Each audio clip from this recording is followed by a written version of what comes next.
और विजयनगर साम्राज्य की बात की थी हम लोगों ने। फिर इस साइड में कौन आ जाएगा, मराठा आ जाएगा, ये कौन है, मराठों का उदय।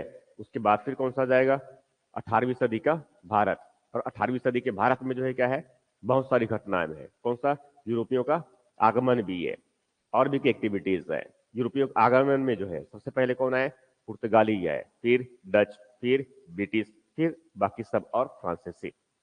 राइट, इस तरह से ये ठीक। अब यहां से फिर जो है 1885 में कांग्रेस की स्थापना कब हुआ, 1885 में। ये तो पहला चरण कौन सा कहलाता है, नरमवादी वाला, नरम दल वाला है ये, 1905 तक। उसके बाद फिर 1905 से लेकर 1919 तक किसका है, वो गरम दल वालों का है ये। उसके बाद फिर जो है कौन सा है, तीसरा चरण हो गया 1919 से 1947 तक। ठीक, ये भारत की आजादी का आंदोलन है ये। ठीक, उसके बाद फिर हम जो कल डिस्कस किए थे, तो कल की क्लास में क्या डिस्कस किए हम लोगों ने, कल की क्लास में क्या डिस्कस किए हैं, कल की क्लास में डिस्कस किया हूं ना,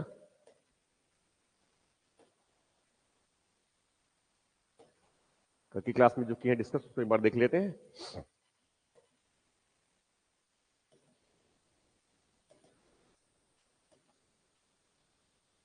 थोड़ा सा उनको देख लेते हैं, रिवीजन कर लेते हैं। इतिहास को हमने 3 भागों में बांट दिया। नंबर 1 क्या है, प्राचीन भारत के इतिहास, मध्यकालीन भारत के इतिहास, आधुनिक भारत का इतिहास। राइट, उसके बाद फिर डिस्कस किए थे हम लोगों ने इतिहास का काल विभाजन। ठीक है, तो इसको 3 भागों में बांट देते हैं, जानते हैं ऑलरेडी। एक ऐतिहासिक काल, जिस समय कोई लिपि प्राप्त नहीं हुआ है, पाषाण काल, ताम्रपाषाण काल, पूरे उसी फेज का है ये। ठीक, फिर कौन सा है, आद्य ऐतिहासिक काल। आद्य ऐतिहासिक काल का मतलब कौन सा हो गया, हड़प्पा और वैदिक का कुछ फेस। ठीक, फिर कौन सा है, ऐतिहासिक काल। ठीक, इस तरह से 3 डिस्कस कर लिए हम लोगों ने ये। उसके बाद फिर जो है किसकी बात किया था मैंने, भारत के इतिहास में जो है जो कालानुक्रम है, इनका काल निर्धारण करेंगे अगर मान लो। पहला काल कौन सा आ गया, पाषाण काल। दूसरा कौन सा आया, ताम्रपाषाण। फिर कौन सा है, हड़प्पा। फिर कौन सा है, वैदिक।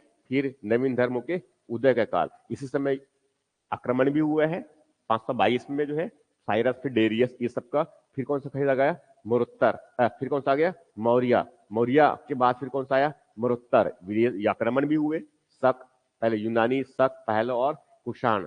ठीक, उसके बाद फिर कौन सा फेज आ गया, गुप्ता। गुप्ता के में फिर कौन है, श्रीगुप्त है और चंद्रगुप्ता प्रथम है और समुद्रगुप्त है ये। ठीक, उसके बाद फिर आगे जाएगा तो गुप्त बाद फिर क्या है, गुप्तोत्तर। फिर डिस्कस किया था मैंने इतिहास की जानकारी के स्रोत। इतिहास की जानकारी के स्रोत में क्या है, एक पुरातात्विक साक्ष्य है, दूसरा कौन सा है, साहित्यिक साक्ष्य है। आज इस पर हम डिटेल से बात करेंगे ये, इस पर हम आज डिटेल से बात करेंगे ये। ठीक, पुरातात्विक स्रोत का मतलब कौन सा है, पुरातन कुछ अवशेष, स्मारक सामग्री, टेराकोटा, सिक्के और अभिलेख, ये सब कौन सा है, पुरातात्विक साक्ष्यों में गिने जाते हैं ये। ठीक, इससे हमें जानकारी मिलती है इतिहास की। उसके बाद फिर कौन सा था, साहित्यिक साक्ष्य।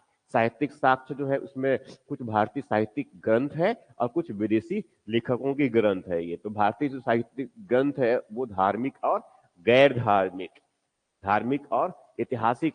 गैर धार्मिक मतलब उनको धर्मोत्तर भी कह सकते हैं और उनको ऐतिहासिक भी कह सकते हैं। राइट, इस तरह से ये। उसके बाद फिर डिस्कस किया हम लोगों ने, इसी में थोड़ा सा और आगे बढ़ गया था मैंने। इतिहास में तिथि निर्धारण का पुराना तरीका था, एक था बीसी वाला, बिफोर क्राइस्ट। एक क्या था, एडी, ईस्वी वाला। ये एडी मतलब एडी एनो डोमेनी, ऐसे कहते हैं, बीसी और एडी, ईसा के जन्म के, ईसा के जन्म से पहले और ईसा मसीह के जन्म के साथ में, ये फिर बाद, उसके बाद। ठीक है, फिर कौन सा बताया मैंने, आधुनिक जो काल निर्धारण का जो तरीका है उसमें क्या है, बिफोर कॉमन ईरा और कॉमन ईरा। राइट, क्या है, बिफोर कॉमन ईरा और साथ में क्या है, कॉमन ईरा। इस तरह से क्या हो गया, ये हम कल डिस्कस कर चुके हैं ऑलरेडी ये। अब यहां से हम बहुत तेजी से आगे बढ़ जाते हैं, किस पर, भारत के इतिहास के जानकारी के स्रोत पर। अपन नोट्स बनाइए, यहां से कल कुछ रट्टे मार के आए हैं, रट्टे मारे, कुछ रट्टे मारे हैं, रट्टे मार के आइए इसमें ये। ठीक है, स्रोत बताया था मैंने ऑलरेडी, इसको डिस्कस कर चुका हूं मैं कि इतिहास के जानकारी के स्रोत है हमारे पास में ये। राइट, और प्रॉपर तरीके से लिखते भी चले जाना है हमें ये। ठीक, किसकी बात कर रहे हैं हम, क्या टॉपिक शुरुआत है हमारा ये इतिहास में, भारत के इतिहास में ये पहला टॉपिक है। ठीक है, यहां से प्रश्न कई पूछे जाते हैं। अब यहां से प्रश्न पूछे, टॉपिक क्या, टॉपिक हमारा क्या है, टॉपिक हमारा क्या है, टॉपिक क्या है हमारा, राइट, भारत के इतिहास के जानकारी के स्रोत। पहला टॉपिक है, इसको थोड़ा सा अच्छा लिखते हैं, स्पष्ट दिखनी चाहिए। पहला है भारत के इतिहास के जानकारी के स्रोत, राइट। किसकी बात कर रहा हूं मैं कि भारत के जो इतिहास है उसको हम जानेंगे कैसे, मैं इसकी बात कर रहा हूं भैया, राइट। तो हमारे पास में जो स्रोत के रूप में है ये, उस क्या मानते हैं, मुख्यतः दो स्रोत हो सकते हैं। क्या स्रोत है, दो स्रोत है। और पर्टिकुलरली हम जो है प्राचीन भारत की बात कर रहे हैं। ये किसकी बात कर रहे हैं, प्राचीन भारत का। तो प्राचीन भारत के इतिहास की जानकारी के स्रोत, किसकी बात कर रहा हूं मैं, प्राचीन भारत, प्राचीन भारत के इतिहास के जानकारी के स्रोत, इतिहास के जानकारी के स्रोत। फटाफट लिखते चलिए, राइट। कितने प्रकार के स्रोत है हमारे पास में, दो प्रकार के स्रोत है ये। बस कितने प्रकार के स्रोत है, दो प्रकार के स्रोत है ये। अब दो प्रकार के स्रोत का मतलब समझ में आना चाहिए हमें कि स्रोत एक्चुअल में है क्या। दो प्रकार के स्रोत का मतलब है स्रोत समझ में आने चाहिए। तो पहला हम स्रोत की बात कर रहे हैं, ये इस तरफ दो स्रोत की बात कर रहा हूं मैं। और दो स्रोत में जो है पहला स्रोत क्या है, इस तरफ पहला स्रोत क्या है, पुरातात्विक। कौन सा है, पुरातात्विक, पुरातात्विक स्रोत, आर्कोलॉजिकल स्रोत, राइट। ये सब क्या है, पुरातत्व है, पुरातन अवशेष है, ये स्वाभाविक है। इसके बारे में कोई अध्ययन कौन करेगा, कौन बताएगा, ऐसे स्रोतों की खोज कौन करेगा, ऐसे स्रोतों की खोज कौन करेगा, ASI, archaeological survey of India. Side में लिख लेते हैं यहीं पर, ये सब करने वाले कौन है, ASI है। और ASI मतलब क्या है, archaeological survey of India, Bharat सरकार का एक संस्था है।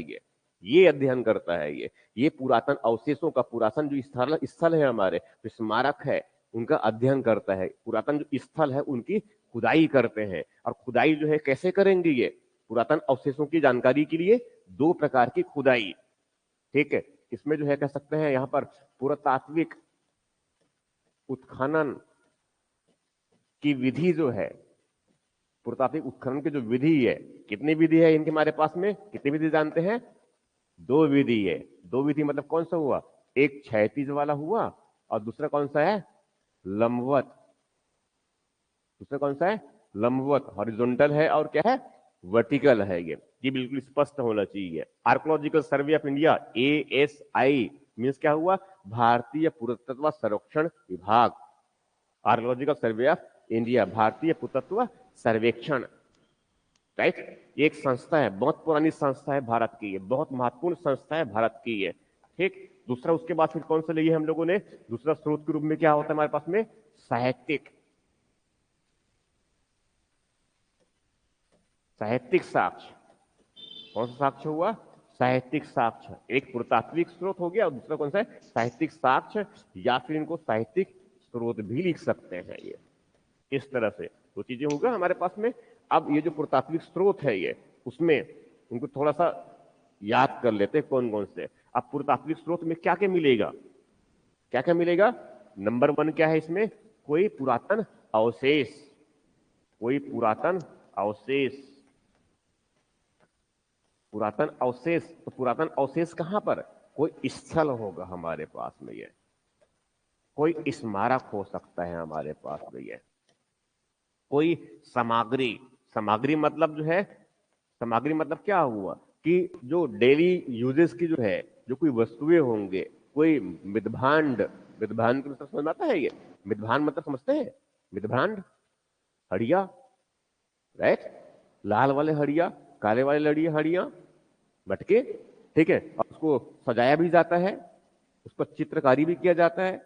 देखे होंगे ऐसे ऐसे करके जो है शादी ब्याह के समय भी और इन जनरल भी, राइट।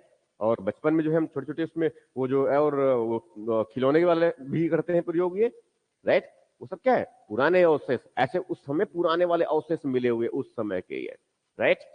ये क्या है, पुरातन सामग्री। ऐसे कोई अगर मिल गया, टेराकोटा मिल गया, चलो ये तो स्थल हो गया, स्मारक हो गया और सामग्री हो गया, सिक्के, सिक्के, इसको सिक्के भी ले लेते हैं चलिए ये, ठीक है। उसके बाद मैंने कर लिया सिक्के, दूसरा ले लिया मैंने सिक्के, और सिक्के मतलब कौन कौन सा, आहत सिक्के, इसको भी ले लेते हैं साइड में, ऐसे ही है। सिक्के जो है पहले प्रारंभिक प्रकार में डलवा प्रकार सिक्के नहीं थे, पहले सिक्के क्या है, आहत सिक्के।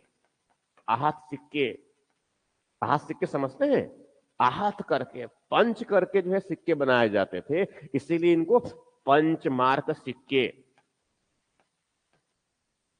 पंचमार्क सिक्के भी कहते थे। ये प्रारंभिक समय में जो है, जो इसे देख से पहले और मौर्य के समय भी लगभग काफी सारी चीजें, ठीक है। सिक्के कैसे है, पंचमार्क सिक्के है। पंचमार्क सिक्के का मतलब क्या है कि छोटी सी जो है धातु के जो टुकड़े हैं उस पर पंच लगा दिया गया, थप्पा लगा दिया गया, राइट, उस पर चिन्ह उकड़ जाते थे और वो क्या है, एक मुद्रा के रूप में काम किया जाता था उससे। ये इसके पहले अगर वैदिक में अगर देखेंगे तो हालांकि बहुत स्पष्ट नहीं है कि वहां कोई इस प्रकार से मुद्रा का प्रचलन था या नहीं। निष्क और शतमान, क्या वर्ड यूज कर रहा हूं मैं, निष्क और शतमान। तो निष्क और शतमान जो शब्द है वो कुछ लोग कहते हैं कि वो, कुछ लोग कहते हैं कि वो आभूषण हुआ करते थे, मगर कुछ लोग क्या कहते हैं उनको, एक मुहर, एक क्या है, एक मुद्रा के रूप में प्रयोग करते थे, ऐसा कहते हैं उस समय। उस समय कुछ लोगों को मानना है कि वस्तु उस समय जो है वस्तु विनिमय प्रणाली हुआ करता था खरीद बिक्री के लिए, ये ठीक है। मगर उसमें दो जो शब्द है कौन सा बताया मैंने, निष्क और शतमान, राइट। उसके बाद के जो सिक्के है वो कैसे सिक्के है, आहत सिक्के है। नंद और मौर्य वाले काल में दरवाजे के पास जो है अपना लेख लिखवाता है, राइट। लिखा होता है कि ये जो पर्टिकुलर जो बिल्डिंग्स है, ये जो घर है, उसमें ये क्या है, अमृत निवास, नीचे नाम लिखा होता है, मिस्टर यशवंत कुमार वर्मा, राइट। इस प्रकार से ये सब इसमें तो ये क्या है, यही पत्थर हम वहां देखे टाइल्स में लिखा होता है। अब बाद में कोई 1000 साल बाद खुदाई करेगा तो कहेगा देखो टाइल्स में लिखा गया है अपना नाम।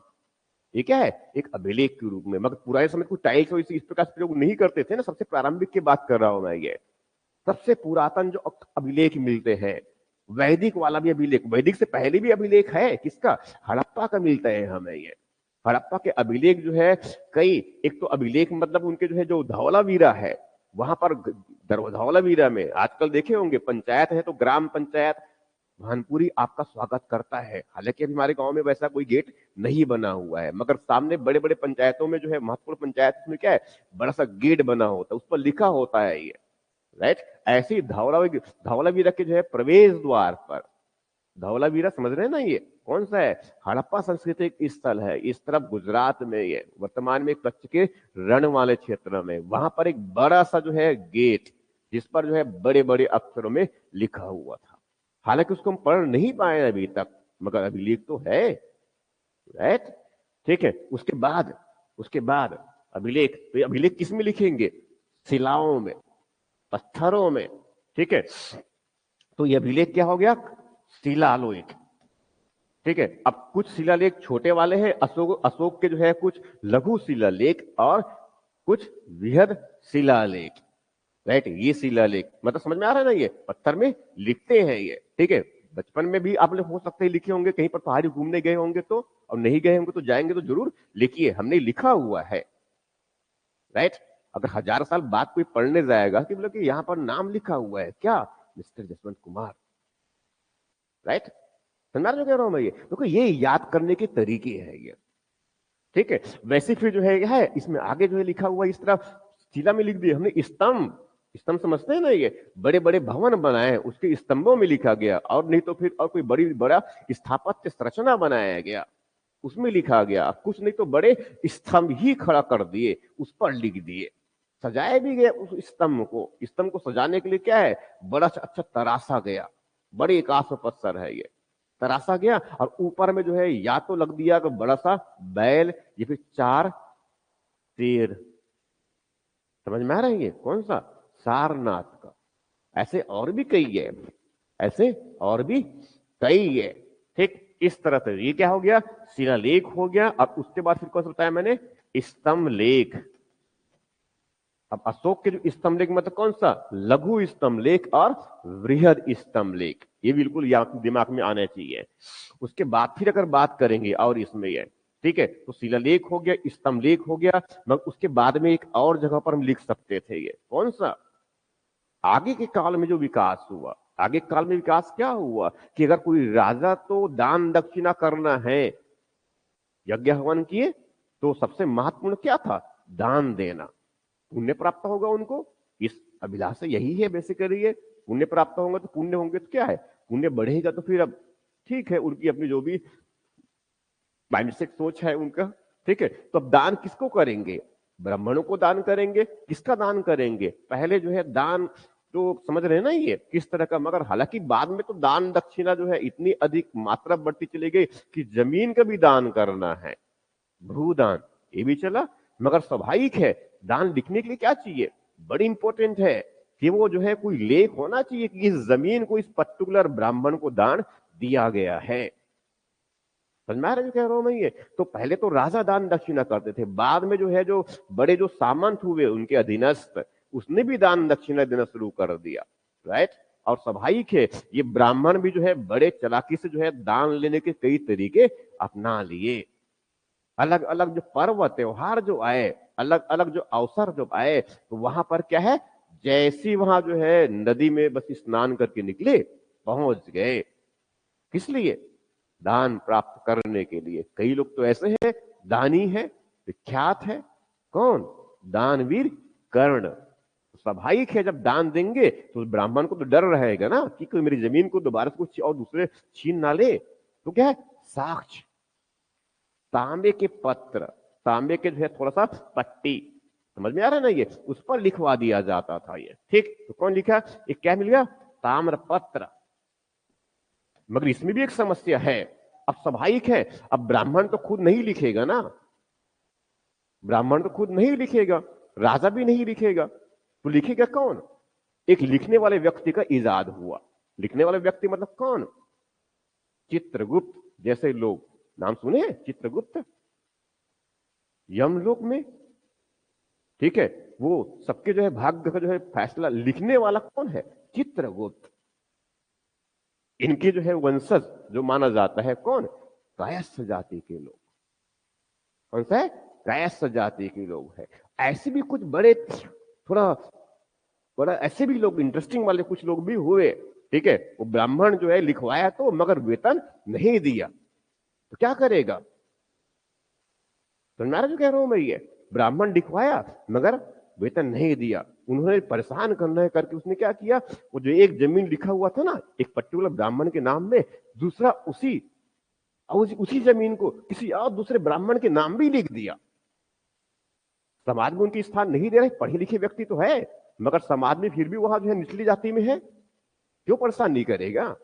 ब्राह्मणों को परेशान कर दिया। उसके बाद एक ब्राह्मण जो है अपनी उस जमीन पर जहां पर उनको दान में मिला हुआ है वहां जाता है, तो देखता है कि वहां पर तो दूसरे कोई और व्यक्ति जो है हल चला रहा है। कहता है भाई ये मेरा जमीन है, कहता है वो मेरा जमीन है ये, मगर वो कहते हैं देखिए ये मेरा जमीन है, ताम्र पत्र देखिए। वो कहते हैं मेरे पास भी ताम्र पत्र है। समझ में आ जाता है क्योंकि उन कायस्थ जनजाति की, कायस्थ जाति के लोगों की चालाकी का। तब समाज में उनको लगता है कि महत्वपूर्ण स्थान देना चाहिए। समझा रहे हैं? ये कहने का मतलब ये है कि ऐसे ऐसे कई प्रकार की एक्टिविटीज, ताम्र पत्र इंपॉर्टेंट है आपको जानना, ठीक है। इस तरह से ये, तो ये सब क्या है, ये अभिलेख है, शिलालेख हो गया, स्तंभ लेख हो गया, ताम्र पत्र। इसके अलावा अगर जो लेख अगर देखेंगे तो मुद्रा में भी जो है लेख, मुद्रा में भी लेख लिखे होते हैं ना, आजकल हमारे सिक्कों में लिखे होते हैं ये 1 रुपया, 5 रुपया, उस पर चिन्ह भी बने होते हैं। पहले पुराने जमाने में जो सिक्के हुआ करते थे, जो मुद्रा हुआ करता था, उसमें राजा के चित्र भी उत्कीर्ण हुआ करते थे, कहीं पर तो मयूर के चित्र, कहीं पर जो है कुछ देवताओं के भी चित्र।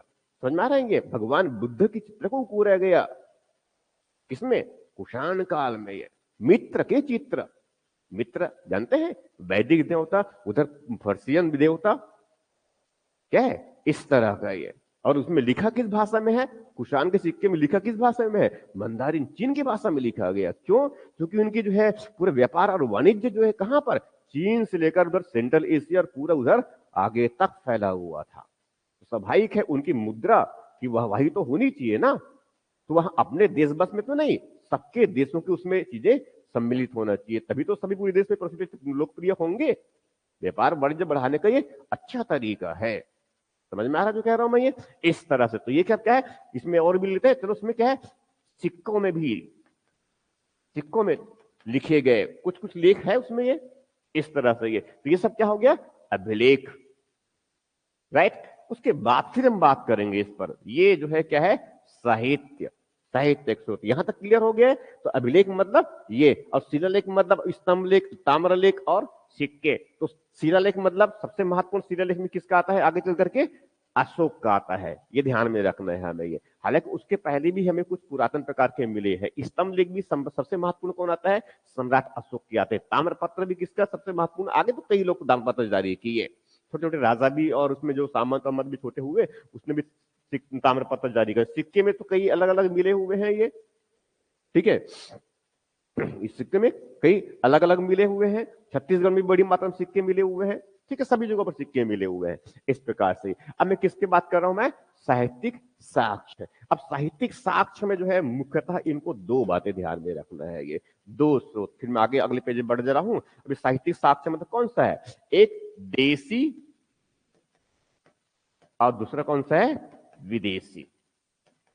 देसी और कौन सा है, विदेशी। देसी साहित्य, देसी साहित्य मतलब कौन, जो भारत देश के लोगों ने लिखा, वो साहित्य की बात कर रहा हूं मैं ये, वो साहित्य की बात कर रहा हूं जो हमारे इतिहास के बारे में जानकारी देता है, हमारे इतिहास के बारे में बताता है, प्राचीनता के बारे में बताता है, वो साहित्य क्या कहलाएंगे, देशी साहित्यिक ग्रंथ।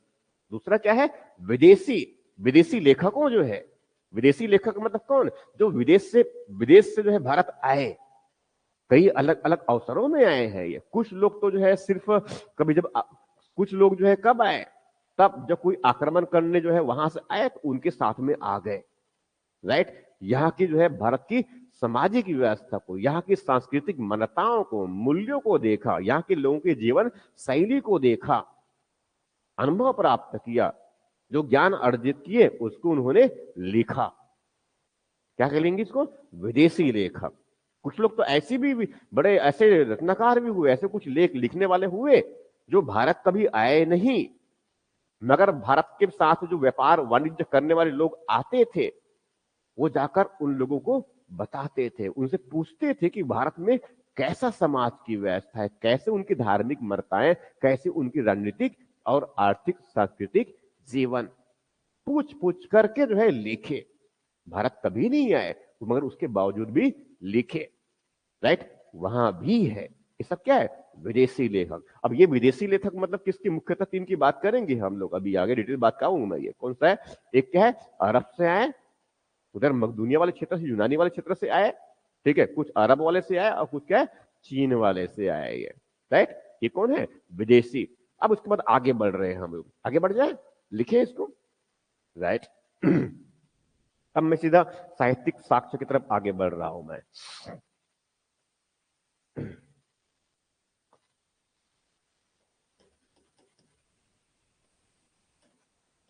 साहित्यिक साक्ष्य दो सेगमेंट बता दिया मैंने इसमें, कौन सा है, पुरातात्विक, और दूसरा कौन सा है, नहीं साहित्यिक में जो है देसी और विदेशी, ठीक। तो विदेशी को तो मैं साइड में ले लेता हूं अभी, क्योंकि अभी हम इस पर पहले देसी वाले पर काम कर रहे हैं।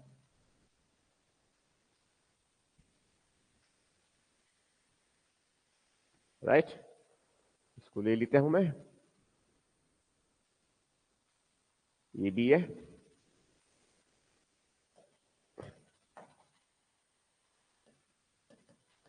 देशी साहित्य, और कौन सा है इस तरफ, विदेशी साहित्य।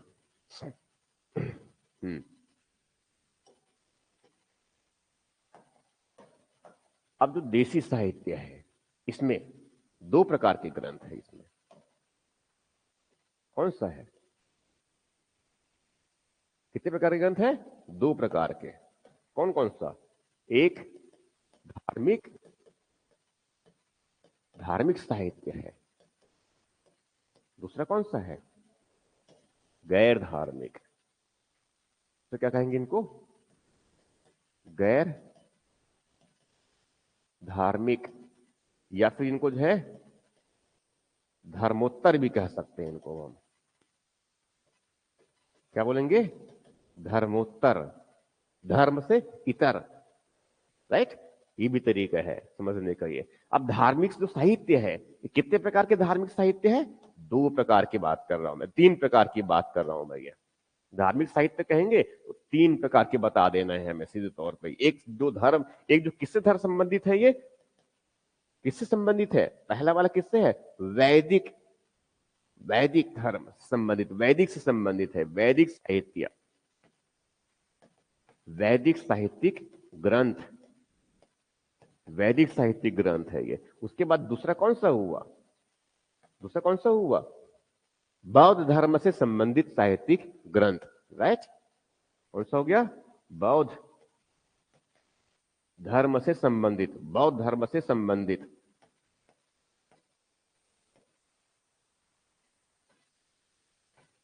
संबंधित साहित्यिक ग्रंथ, ये हो गया, ठीक। उसके बाद फिर तीसरे नंबर पे कौन है? तीसरे में कौन है? कौन? तीसरा कौन सा है? कौन सा धर्म? कौन सा धर्म? जैन धर्म से संबंधित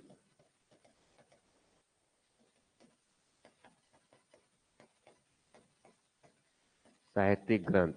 और इस पर जो प्रश्न पूछेंगे उस पर डिस्कस करूंगा जस्ट अभी मैं। ये क्वेश्चन इससे लगातार पूछते हैं, पीएससी में पूछते हैं और बड़े जो यूपीएससी जैसे एग्जाम उसमें पूछे भी जाते हैं। ये छोटे छोटे एग्जाम में भी, रेलवे है, व्यापम, उसमें भी पूछते हैं ये, राइट।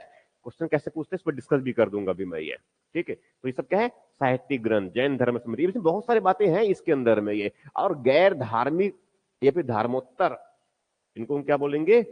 इनको हम ऐतिहासिक साहित्यिक ग्रंथ भी कह सकते हैं। ऐतिहासिक साहित्यिक ग्रंथ भी कह सकते हैं ये, राइट। और उस तरफ विदेशी साहित्य वाला में कौन है? तीनों के बस नाम लिख लेते हैं पहले ये। इसमें कौन लोग है? 3 लोग है। नंबर 1 कौन है इस तरफ? नंबर 1 कौन है इस तरफ? यूनानी लेखक, राइट। उसके बाद फिर नंबर 2 कौन है? अरबी लेखक। अरबी को थोड़ा बाद में ले लेता हूं मैं, पहले चीनी वाले ले लेते हैं क्रम में। पहले है चीनी लेखक है ये। और फिर कौन है? अरबी वाला है, ठीक है। इस तरह से ये तो साहित्यिक ग्रंथ में कौन कौन सा हो गया? देशी साहित्य हो गया, और दूसरा कौन सा है? विदेशी साहित्य। देशी साहित्य में कौन है? धार्मिक साहित्यिक, साहित्यिक ग्रंथ, और गैर धार्मिक या फिर धर्मोत्तर या फिर ऐतिहासिक साहित्यिक ग्रंथ, राइट। धार्मिक साहित्यिक ग्रंथ में वैदिक साहित्यिक ग्रंथ, बौद्ध धर्म से संबंधित साहित्यिक ग्रंथ, जैन धर्म से संबंधित साहित्यिक ग्रंथ, ठीक। उसके बाद फिर जो है विदेशी साहित्यिक ग्रंथ में, विदेशी साहित्यिक ग्रंथ, विदेशी साहित्यिक ग्रंथ, इसमें फिर जो है यूनानी लेखकों के द्वारा लिखे गए साहित्यिक ग्रंथ, और चीनी लेखकों के द्वारा लिखे हुए, और कौन सा है? अरबों के द्वारा ये, राइट। इस तरह से ये क्या हो गया? बेसिक बातें हुआ मेन स्ट्रक्चर में ये। अब इसके अंदर हम डिटेल्स में जाएंगे, ये जल्दी से लिख डालिए इनको।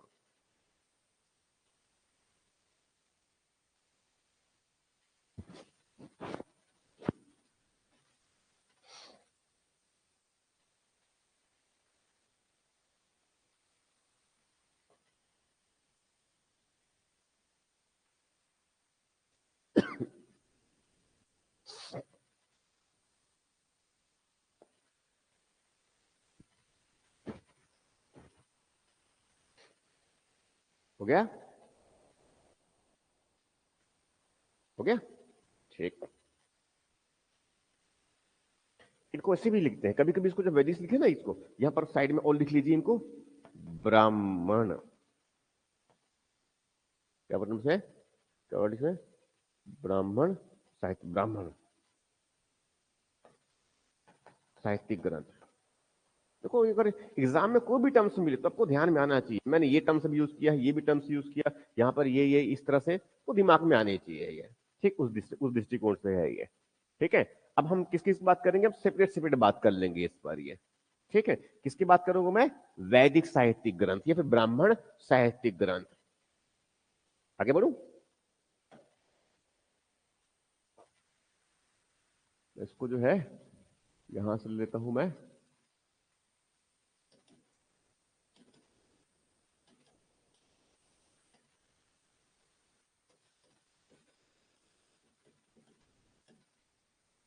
ठीक है। मैं वो टेबल को ले आता हूँ रेडीमेड बना हुआ टाइम बचाने के लिए।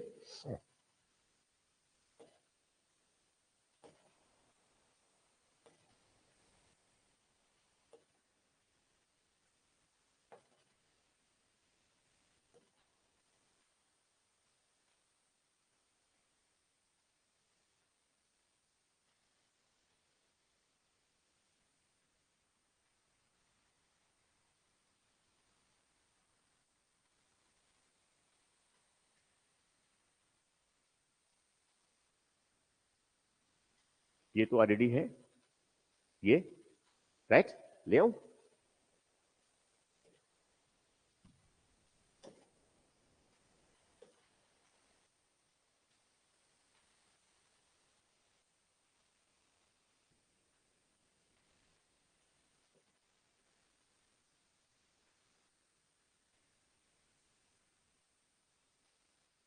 जैसे काट लेते हैं,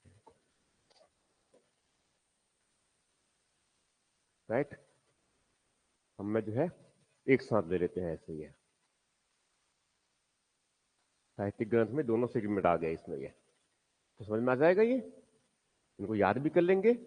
अभी थोड़ा सा भी बस, ये तो मोटी मोटी बातें लिखी हुई है, इसके बाद थोड़ा डिटेल में और भी है नीचे, तो कम से कम सबसे पहले तो हमें यही बात दिमाग में आ जाए क्या, कि हाँ, हम जब भारतीय साहित्यिक ग्रंथ की बात कर रहे हैं तो एक ब्राह्मण साहित्यिक ग्रंथ है और दूसरा कौन सा है, बौद्ध साहित्यिक ग्रंथ है, फिर कौन सा है, जैन साहित्यिक ग्रंथ है, ऐतिहासिक साहित्यिक ग्रंथ है, संगम साहित्यिक ग्रंथ है, और सिकंदर के साथ, सिकंदर के बाद, सिकंदर के पहले, सिकंदर के साथ और सिकंदर के बाद, ये वाले जो है। और फिर कौन है उधर, चीनी लेखक में बहयान, हिंसंग, इत्सिंग, और भी कई है, उसके नाम बताऊंगा मैं। ये अरबी लेखक में अल बरूनी और अल सुलेमान, राइट, ठीक है। तो अब इसमें देखते हैं तो क्या है, जैसे कि ब्राह्मण साहित्यिक ग्रंथ। अब ब्राह्मण साहित्यिक ग्रंथ में कौन कौन सा हो गया, ब्राह्मण साहित्यिक ग्रंथ में कौन कौन हो गया, नंबर वन क्या है, वेद। तो स्पष्ट दिमाग में आना चाहिए हमारे पास क्या है, हम वेद की बात कर रहे हैं। दूसरा किसकी बात कर रहा हूं मैं, ब्राह्मण ग्रंथ की बात कर रहा हूं मैं। तीसरा कौन सा बात कर रहा हूं मैं, आरण्यक। तो स्पष्ट दिमाग में आना चाहिए कि ब्राह्मण ग्रंथ की बात कर रहे हैं, मतलब वेद एक क्या है, ब्राह्मण ग्रंथ है ये, वेद ब्राह्मण, और दूसरा क्या है, ब्राह्मण ग्रंथ। ब्राह्मण ग्रंथ जिसमें कर्म कर्म कांडों के बारे में लिखा गया है ये, ठीक है। तो कितने वेद है, सात, चार वेद है, आगे भी डिटेल है इसके और अगले पेज में ये, ठीक है। फिर ब्राह्मण ग्रंथ है, फिर अरण्यक, अरण्यक, अरण्य समझते हैं, अरण्य मतलब क्या है, जंगल, वन में जाकर जो लिखे गए कुछ लोग जो है वो क्या है, अरण्यक। उसमें चार वर्णाश्रम हुआ करते थे ना, चार वर्ण हुआ करते थे ना, कौन कौन सा ना, चार वर्ण, और क्या है, आश्रम व्यवस्था। नंबर वन कौन सा आश्रम व्यवस्था, बाल, वही है। फिर गृहस्थ, फिर बाल मतलब कौन सा, ब्रह्मचर्य, फिर गृहस्थ आश्रम व्यवस्था, फिर वानप्रस्थ। वानप्रस्थ में क्या है, ठीक है, घर बार द्वार सब कुछ हो गया, परिवार ठीक है, सब सुख बच गया, सब कुछ कर लिया, उसके बाद लास्ट में क्या है, थोड़ा सा शांति, कहां चले गए, जंगल में, वहां थोड़ा साथ में बैठकर आराम से कुछ अनुभवों को लिखा, क्या है, अरण्यक। फिर आगे जो है ज्ञान की बातें हैं, ज्ञान की जो है पराकाष्ठा तक पहुंचाने वाला कौन सा, निषद, उपनिषद, निकट में गुरु के समीप बैठ करके सुनना, ज्ञान अर्जित करना, क्या है, उपनिषद है ये। वेदांत, वेदों के सबसे अंत में लिखा गया मुख्य बातें हैं, छह वेदांत है, राइट, क्या बोलते हैं, वेदांत।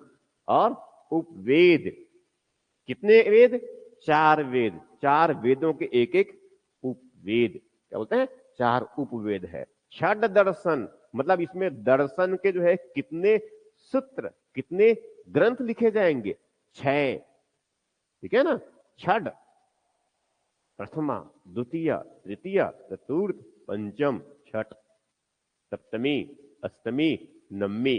समझ आ रहा है जो कह रहा हूं मैं इस प्रकार से, तो क्या है, छठ दर्शन है। तो छठ दर्शन मतलब स्पष्ट समझ में आनी चाहिए कि यहां पर हम जो है छह धार्मिक ग्रंथों की बात कर रहे हैं, छह हम दार्शनिक ग्रंथों की बात कर रहे हैं। अब उसमें है ग्रंथ की जब बात करेंगे, दार्शनिक, भारत की दार्शनिक परंपरा में पुराना छठ दर्शन में से पहला ग्रंथ कौन सा? सांख्य सूत्र। नाम सुने कभी इसका? ठीक है, सांख्य है, न्याय है, और उसके बाद में योग भी है, साथ में इधर क्या है? हाँ, वो तो व्यक्ति नाम है, वो तो वकील कपिल जो है एक व्यक्ति का नाम है। मैं ग्रंथ की बात कर रहा हूँ, वैशेषिक है, जैसे मीमांसा है, वेदांत है। ठीक है, ये है छह, उसको भी डिटेल है नीचे इसमें ऑलरेडी है। ठीक, ये हो गया। फिर किसके? महाकाव्य। कितने महाकाव्य? दो प्रमुख महाकाव्य। नंबर कौन? रामायण और महाभारत। नाम तो समझ में आना चाहिए। अब रामायण की रचना किसने किया? जानते हैं? वाल्मीकि ने किया है, बता नहीं रहे हैं। और रामचरित मानस की रचना किसने किया? नहीं नहीं नहीं नहीं, तो गड़बड़ हो जाएगा। ये महाभारत किसने किया? संकलित किया है वेद व्यास ने, महर्षि वेद व्यास ने। ये मगर किसकी? रामचरित मानस मतलब कौन? गोस्वामी तुलसीदास। ठीक है, 1540 में जन्म हुआ था बांदापुर में। आज कौन सा दिवस है? विश्व आदिवासी दिवस। ये ध्यान रखना चाहिए। 9 अगस्त को जो है प्रत्येक वर्ष क्या मनाते हैं? विश्व आदिवासी दिवस है। आज स्कूलों की छुट्टी भी होगा, राइट? एक इस तरह से। तो ये क्या समझ में आ गया हम लोग में? क्या है? महाकाव्य मतलब कौन सा? दो महाकाव्य दिमाग में आना चाहिए। कौन सा है? रामायण और महाभारत। सब भाई इसी समय भगवत गीता का भी जो है भगवत गीता किसका हिस्सा है? महाभारत का। ये राइट, भगवत गीता किसका हिस्सा है? क्या है? महाभारत का। ये ठीक। भगवत गीता में कितने अध्याय है? 18 अध्याय है। 18 अध्याय है। परित्राणाम साधु नाम, मालूम है ना? ये किसका ध्येय वाक्य है? ये छत्तीसगढ़ के पुलिस का है। कहां से लिखा गया? कहां से लिया गया? भगवत गीता में। ठीक है, इस तरह से। तो हमें ये सब बातें समझ में आनी चाहिए। दूसरी कौन सा है फिर आगे? बौद्ध साहित्यिक ग्रंथ। पहले मोटी मोटी बात बस कर दे रहा हूं मैं, फिर आगे और बात करेंगे। ये तो दिमाग में पहला जो है ब्राह्मण साहित्यिक ग्रंथ मतलब वेद, फिर ब्राह्मण, फिर अरण्यक, फिर उपनिषद, फिर वेदांग, फिर उपवेद, फिर क्षण दर्शन, फिर महाकाव्य कौन? रामायण और महाभारत, फिर स्मृति ग्रंथ भी है। क्या है? स्मृति ग्रंथ है। स्मृति ग्रंथ है तो कौन सा स्मृति? मनुस्मृति। नाम सुने हैं?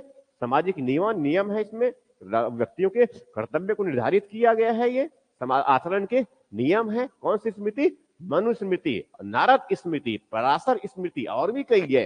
अभी नीचे थोड़ा सा याद करेंगे ये। उसके बाद फिर क्या है? पुराण। कितने पुराण? कितने पुराण? अरे भाई कैसे दिमाग से निकल जा रहा है? 4 पुराण नहीं है। 4 पुराण नहीं है मैडम जी। कितना है? 18 पुराण है। कितने पुराण है? 18 पुराण है। कैसे ऐसे ऐसे दिमाग से निकल जाता है ये? ठीक है, अब मैं बहुत जल्दी से पढ़ा रहा हूं, इसका मतलब ये नहीं कि जल्दी जल्दी में आपको दिमाग से निकाल देना है। ये कितने पुराण है? 18 पुराण है ये। ठीक है, अब वेद तो मतलब स्वाभाविक हो, तो नींद में रहेंगे पूछेंगे तो भी आना चाहिए। क्या है? 4 वेद है। अभी धर्माल पूछा क्या नाम है, तो सोए रहेंगे तो ही बताएंगे जस्ट मेरा नाम ये है। याद तो नहीं कर सकता है क्या इसको? नहीं समझ में आ रहा है जो कह रहा हूं मैं? ये अब तो मुझे क्या बोलते हैं, ये सब घटनाक्रम ऐसा है कि वो तो स्वाभाविक ही होना, ये पता होना चाहिए कि इसमें। ठीक है, इन जनरल बातें हैं ये। तो कहां तक पहुंच गया मैं? तो स्मृति भी कौन सा ग्रंथ? ब्राह्मण ग्रंथ। ठीक है, और रामायण भी कौन सा ग्रंथ? ब्राह्मण ग्रंथ। महाभारत कौन सा ग्रंथ? ब्राह्मण ग्रंथ। भगवत गीता भी कौन सा ग्रंथ? भगवत ग्रंथ है। अरण्यक भी कौन सा है? ब्राह्मण ग्रंथ है। उपनिषद भी कौन सा है? उपवेद। उपवेद कौन सा है? ब्राह्मण ग्रंथ है। ये समझना जो कह रहा हूं मैं? ये इस तरह से इतिहास, वो पुराण, पुराण भी क्या है? ब्राह्मण ग्रंथ है। आजकल इतिहास पुराण कहते हैं उनको। हम भी इतिहास के हिस्सा बना दिया गया अब उनको, हमारे ये उनको इतिहास लेखन में अब उनको सम्मिलित किया जाता है। ये ठीक। अब बौद्ध साहित्यिक ग्रंथ, ये कुछ कुछ बस किताब ले रखी, इसके अलावा और भी साहित्यिक ग्रंथ है। तो कम से कम हमें इतनी बस समझ में आना चाहिए पहले तो। वो क्या है? नंबर 1 में क्या है? पिटक। क्या है? पिटक, पाली भाषा में लिखा गया। क्या है? पिटक। किससे संबंधित है? भगवान बुद्ध से, जीवन से संबंधित, भगवान बुद्ध के जो है उनके उपदेशों से संबंधित है। कोई जो है भगवान बुद्ध ने जो है आचरण जो बताए उससे संबंधित है। कुछ बौद्ध धर्म के धार्मिक दार्शनिक सिद्धांत है। कितने पिटक? 3 पिटक। जब भी हम 3 पिटकों की बात करेंगे, पिटकों का मतलब किसकी बात कर रहे हैं? जब भी हम पिटकों की बात करेंगे तब किसकी बात करेंगे हम? 3 पिटक, त्रिपिटक। त्रिपिटक इसलिए कहते हैं क्यों? क्योंकि इनकी संख्या, पिटकों की संख्या कितनी है? 3 है। राइट। अब इसमें नंबर 1 क्या है? सत्य पिटक। नंबर 2 कौन सा है? अभिनय पिटक है। नंबर 3 कौन सा है? अभिदम्ब। नंबर 3 कैसा है? अभिदम्ब। सुत्त पिटक उसमें कुछ अलग बातें हैं, विनय पिटक उसमें कुछ और अलग बातें हैं, अभिधम पिटक उसमें भी कुछ अलग बातें हैं। आगे थोड़ी बाद में और डिटेल्स बात करेंगे ये। ठीक है, तो पिटक मतलब कितना? 3 पिटक। इस पर समझ में आया किस धर्म संबंधित है ये? बौद्ध धर्म संबंधित है। यहां पर एक धर्म सूत्र भी है वैदिक ग्रंथ में। ये कौन सा है? धर्म सूत्र। ये ध्यान रखना है, धर्म सूत्र किस धर्म कैसे ग्रंथ है, कौन सा वाला ग्रंथ है ये? वैदिक ब्राह्मण वाला है ये धर्म सूत्र। क्योंकि आगे जो है इसमें और आगे इस तरफ आएगा जैन ग्रंथ में कल्प सूत्र, पहले इसमें उल्लेख कर दे रहा हूं इसीलिए मैंने। त्रिपिटक मतलब सुत्त पिटक और विनय पिटक और अभिधम पिटक ये। ठीक, इसी में और एक जो साहित्यिक ग्रंथ आता है उसे कहते हैं निकाय, दिग निकाय, विदम निकाय। ठीक है, ये सब और भी है, आगे डिटेल में और बात करेंगे। ठीक है, फिर एक और जैन, फिर एक बौद्ध ग्रंथ कौन सा हुआ? मिलिंदपन्हो। क्या है? मिलिंदपन्हो। मिलिंदपन्हो एक राजा हुआ करता था, विदेश से आया था आक्रमण करने भारत में। ठीक है, भारत के जो है बौद्ध धर्म से ऐसे प्रभावित हुए, ऐसे प्रभावित हुए कि उस समय जो है उस तक्षशिला के पास जो है बैठा हुआ एक बड़ा आचार्य, जो कभी सिरपुर भी आया हुआ था, तभी अमरावती और वहां पर आया था, अमरावती से फिर सिरपुर, फिर वहां से इधर नालंदा और वहां से कहां पहुंच गए? तक्षशिला। ठीक है, जिनको जिनको क्या कहते हैं? जिन्हें शून्यवाद को जन्म दिया। शून्यवाद एक विचारधारा है, दार्शनिक सिद्धांत है ये। ठीक है, कौन नाम सुने हैं? नहीं? नागार्जुन, नागसेन। राइट। ठीक है, अब वो राजा कौन है? मिनांडर, मिलिंद। भगवान वो नागसेन से प्रश्न पूछता है भगवान बुद्ध के बारे में, बौद्ध धर्म के बारे में, और सब जवाब कौन दे रहा है? नागसेन। राइट, इसीलिए इनको संकलित किया गया। संकलित किया गया। क्या किताब का नाम क्या आया, ग्रंथ का नाम क्या आया? मिलिंद पन्हो, मिलिंद के प्रश्न। याद रहेगा हमेशा। राइट, इस तरह से ये। ठीक है, पाली भाषा में ये। ठीक, कौन सा हो गया? मिलिंद पन्हो, मिलिंद के प्रश्न। और मिलिंद मतलब किसकी बात कर रहा हूं मैं? शासक, राजा का नाम क्या है? मिनांडर। हमेशा ध्यान में रखना है, ये आक्रमणकारी रूप में आए थे, मगर यहां पर आक्रमण करना कहां? भारत से लेके चले गए। क्या? बौद्ध। ठीक, एक और जो है ग्रंथ है, कौन सा? दिव्या वदान। तो ये किस धर्म संबंधित है? बौद्ध धर्म संबंधित। जैसे कौन सा है? बुद्ध चरित, भगवान बुद्ध के चरित्र से संबंधित थोड़ा बात की लिखे गए हैं ये। यहां तक समझ में आ गया? फिर क्या है? जैन ग्रंथ। जैन ग्रंथ में नंबर 1 कौन सा है इसमें लिया हूं मैं? भगवती सूत्र। 16 महाजनपदों की जानकारी मिलती है इससे। ये बहुत इंपॉर्टेंट ग्रंथ है ये, भगवती सूत्र है। परिशिष्टि पर्व भी ये भगवती सूत्र है। और क्या है एक नाम यहां पर नहीं लिखा है? परिशिष्टि पर्व, परिशिष्ट पर्व ये भी है। ठीक है, मैं लिखवा दूंगा मैं साथ में। क्या है? कल्प सूत्र। देखो अभी बताया मैंने, धर्म सूत्र लिख देंगे। अब लोग निम्नलिखित में से कौन सा जो है जैन धर्म संबंधित ग्रंथ है? नंबर 1 धर्म सूत्र, नंबर 2 कल्प सूत्र, नंबर 3 सुल्व सूत्र, सुख, ये भी सुत सूत्र ऐसे लिख दिए तो योग सूत्र, या फिर न्याय सूत्र। पहचान में आना चाहिए कौन सा है वो? कल्प सूत्र है ये। भद्र बाहु चरित, नाम सुने होंगे। 2 लोग थे इसमें, एक स्थल बाहु और दूसरा कौन सा है? भद्र बाहु है। ठीक है, जब अकाल पड़ा तब जैन धर्म जो है उसमें जैन धर्म के जो अनुयायी थे, 2 अनुयायी, स्थल बाहु और भद्र बाहु।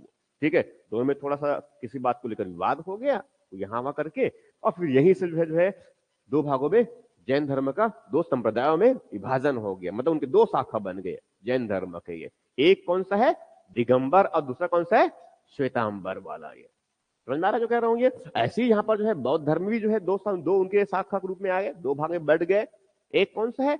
हीनयान, दूसरा महायान, और आगे चल करके एक और कौन सा नया रूप आया? वज्रयान। हीनयान का मतलब क्या है? छोटा गाड़ी, और महायान का मतलब क्या है? बड़ा गाड़ी। राइट, इस तरह से ये तो क्या है? भगवती सूत्र किस धर्म संबंधित? जैन। कल्प सूत्र किससे? जैन। भद्र बाहु चरित्र से? जैन। ठीक, ये 3 कम से कम दिमाग में ऐसे रखना है। फिर कौन सा? ऐतिहासिक साहित्यिक ग्रंथ। कौन सा है? ऐतिहासिक साहित्यिक ग्रंथ। ऐतिहासिक साहित्य ग्रंथ में एक 4वीं सदी का ग्रंथ है, 4वीं सदी ईसा पूर्व वाला है। ये कौन सा है? अष्टाध्यायी व्याकरण है। मी वा मा ती ता ता ती ता अंति, गच्छामि गच्छावा गच्छामः, यही है ना ये, चलसी चलसा, ये वाला स्थिति है। ठीक है, 6वीं क्लास में तो वहां पढ़े, 6वीं 7वीं और 8वीं 9वीं 10वीं तक तो संस्कृत पढ़े ही है, हमने वही पढ़े हैं, थोड़ा बहुत याद है, समझा रहे हैं ये? ठीक है, हाँ, और जो याद है उसी को बार बार प्रयोग किया जाता है, सही है ना? तो क्या है, अष्टाध्यायी किसकी रचना है ये? पाणिनि। नाम याद रखना है, क्या नाम है? पाणिनि। क्या नाम है? पाणिनि। क्या है किताब इनका? अष्टाध्यायी। क्या है?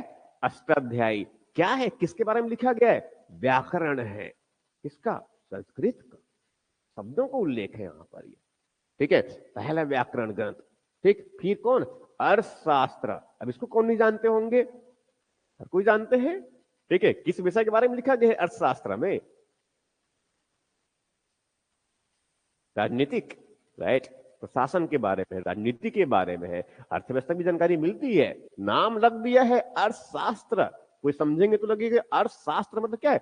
आर्थिक गतिविधियों का, आर्थिक सिद्धांतों का, आर्थिक स्रोतों का अध्ययन करने वाला ये शास्त्र होगा, यही है ना?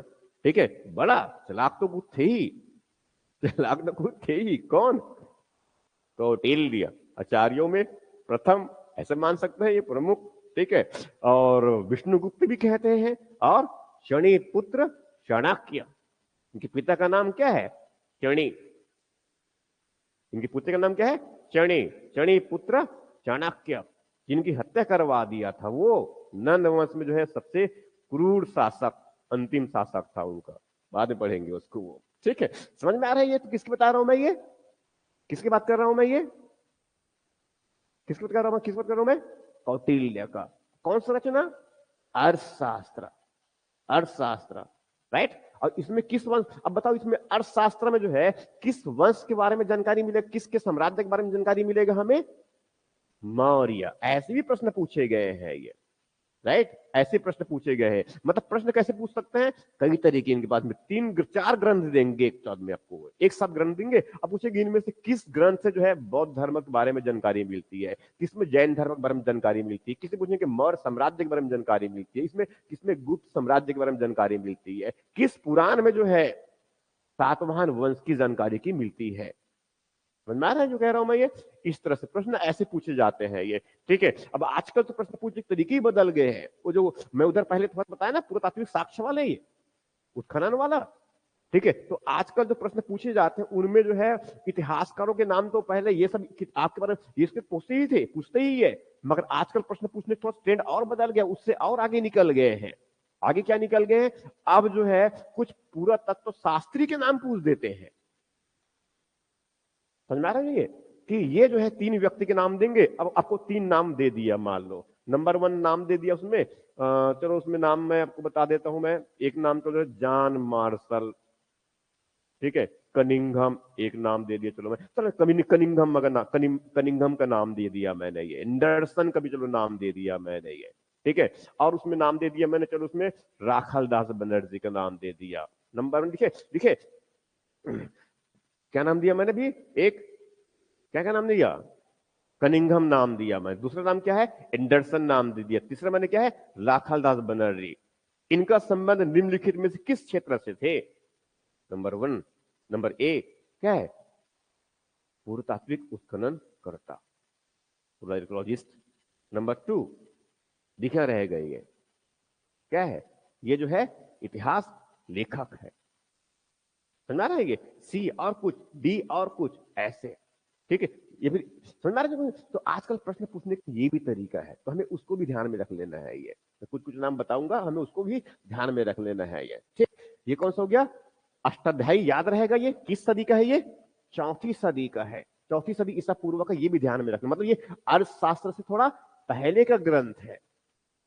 ठीक है, ऐतिहासिक ग्रंथ में सबसे महत्वपूर्ण पहला ग्रंथ पाणिनि का। अर्थशास्त्र किस सदी का ग्रंथ होगा? जिस समय मौर्य साम्राज्य है, और मौर्य साम्राज्य मतलब कब? 322, कोई इनको 324 भी कह देता है, बीसी। ठीक है, 3री सदी ईसा पूर्व। समझ रहा है जो कह रहा हूं मैं? ये इस तरह से तो हमें वो समझ में आनी चाहिए। फिर एक कौन, नीतिसार, मैंने कम से कम जो नाम लिखे वही तो समझ में आए, उतना याद कर लेते हैं। नंबर 1 में नंबर क्या, नीतिसार। नीतिसार जो है कौन, किसकी रचना, किसने रचना किया? कौटिल्य के अर्थशास्त्र के जो है, कौटिल्य के जो अर्थशास्त्र उस पर ही लगभग आधारित है, उनको आगे बढ़ाया उन विचारों को वो, ठीक है। और कौटिल्य के शिष्य के जैसे ही जो उनको अपना गुरु मानते थे, जो इस तरफ कश्मीर में रहते थे, गुप्त काल में जो है उनको कश्मीर से कहां बुला लिया, पाटलिपुत्र बुला लिया। समझ आ रही है कि वहां शिक्षा देंगे, किसको शिक्षा देंगे? ये समुद्रगुप्त इन लोगों को शिक्षा देंगे, ऐसे ही है। ऐसे मतलब गुप्त काल में जो शासक जो राजकुमार है उनको शिक्षा देने के लिए। कौन की बात कर रहा हूं मैं? कामंडक। किनकी बात कर रहा हूं मैं? कामंडक।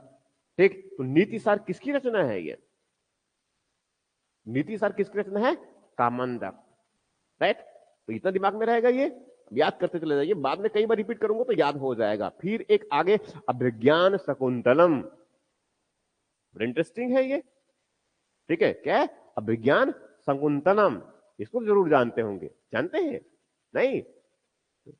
कालिदास, महाकवि कालिदास, उसके तो कई है, रघुवंश नाशम, ठीक है। और मेघदूत, मेघ को दूध बनाकर भेज रहे हैं, समझ में आ रहा नहीं है? ठीक, नाटक कई लिखे, और मालविका अग्निमित्रम, मालविका अग्निमित्रम, और मेघदूत, और अभिज्ञान शकुंतलम, 3 नाम तो भी याद कर लीजिए। नंबर 1 क्या है? मेघदूत, बहुत आसान है ये, ठीक है। कहते हैं रामगढ़ की पहाड़ी में बैठ लिखे हुए हैं, ठीक है। नाम सुने इसका ना, रामगढ़ की पहाड़ी हमारा, जानते हैं ना? रामगढ़ की पहाड़ी कहां पर? सरगुजा वाला क्षेत्र है हमारा ये, ठीक, वहां पर से है। ठीक है, किसको बताया मैंने? मेघदूत, किसकी रचना हो गया ये? महाकवि कालिदास का। ये अभिज्ञान शकुंतलम किसकी रचना हो गया? महाकवि कालिदास का। ये हो गया, दो तो नाम ऐसे याद हो गया ये। फिर और मालविका अग्निमित्रम, मालविका और अग्निमित्र दोनों की प्रेम कथा है, ठीक है। अग्निमित्र जो एक शासक हुआ करता था उस समय, ये इधर शुंग वंश में, ये ठीक है। तो मालविका और अग्निमित्र, ठीक है। तो ये हो गया। तो क्या क्या नाम बता दिया मैंने? अष्टाध्यायी किसकी रचना है? पाणिनि। अर्थशास्त्र जो है कौटिल्य। मुद्रा राक्षस नहीं बताया क्या अभी? ये विशाखदत्त, क्या नाम इनका? विशाखदत्त। मुद्रा किस रचना है? विशाखदत्त की रचना है ये, ठीक। फिर क्या है? अभिज्ञान शकुंतलम किसका रचना हो गया? कालिदास का। नीतिसार किसकी रचना? कामंडक, राइट। क्या नाम बता दिया मैंने? कामंडक। इतने नाम तो कम से कम दिमाग में अभी रहे, और भी कई है, अभी लिखाऊंगा नीचे में। और है ये संगम साहित्य, 1 2 3 4 5 6, 6 तो है कम से कम यहां पर। ये संगम साहित्य ग्रंथ, ठीक है। संगम साहित्य के अंदर क्या है? किस काल में लिखा होगा? संगम काल। संगम मतलब क्या होता है? सम्मेलन, ठीक है। ये संगम साहित्य ग्रंथ बहुत पहले वाला है ना, ये बहुत पुराना वाला है, दक्षिण भारत के इतिहास की जानकारी का बेसिक स्रोत है ये। सम्मेलन बुलाया गया था, गोष्ठी है कवियों का, इसीलिए जो है वर्तमान में भी जो है भारत सरकार के द्वारा इस तरफ जो है काशी तमिल संगमम, सुने? भारत सरकार द्वारा आयोजन किया गया था, अभी नहीं, पिछले सालों में। ये काशी तमिल संगम, समझ रहे हैं? ये अच्छा तरीका है ये। हम पुराने इतिहास जो हम करते थे पहले, आज भी करेंगे। भारत मंडपम बने हैं ना, ये पुराने इतिहास से प्रेरित है। कहां पर है? दिल्ली में। नाम सुने हैं भारत मंडपम? गूगल में सर्च करके देखना, इमेज बड़ा इंपॉर्टेंट है ये, महत्वपूर्ण है, दिखने में भी अच्छा है ये, ठीक। तो ऐसे संगम साहित्यिक ग्रंथ में क्या है? मेलकनकु, याद करने के लिए है, थोड़ा सा तमिल है तो फिर ऐसे तो याद करने पड़ेंगे, नाम नए नए लगेंगे आपको, याद करने के लिए बस ऐसी बस याद कर लीजिए। ऐसे शब्द सुनेंगे तो ऐसे भी आपको लिखना तो नहीं है ना प्रारंभिक परीक्षा में, आपको देख के बस चूज कर लेना है, आप तो चूजर है ना, ठीक है। तो क्या है? मेलकनकु, क्या है? मेलकनकु, ठीक। और किलकनकु, ये दोनों नाम तो मैं ऐसे बहुत इजीली याद आ जाएगा ये, एक है मेलकनकु है और किलकनकु है। इसमें एक नाम और छूट रहा है, बहुत इंपॉर्टेंट लिखा हुआ है आगे ये, ठीक है। मेलकनकु है और किलकनकु, याद रहेगा ये, ठीक है। फिर क्या है, तोल्काप्पियम, क्या है, तोल्काप्पियम, ये भी दिमाग में रहेगा, क्या है, संगम काल की ग्रंथ है ये, ठीक। और तिरुकुरल, क्या है, तिरुकुरल, तिरुवल्लुरु हुआ करता था, उसमें लिखा था ये, दार्शनिक ग्रंथ है, दो साउथ का ये, बहुत अच्छे हैं।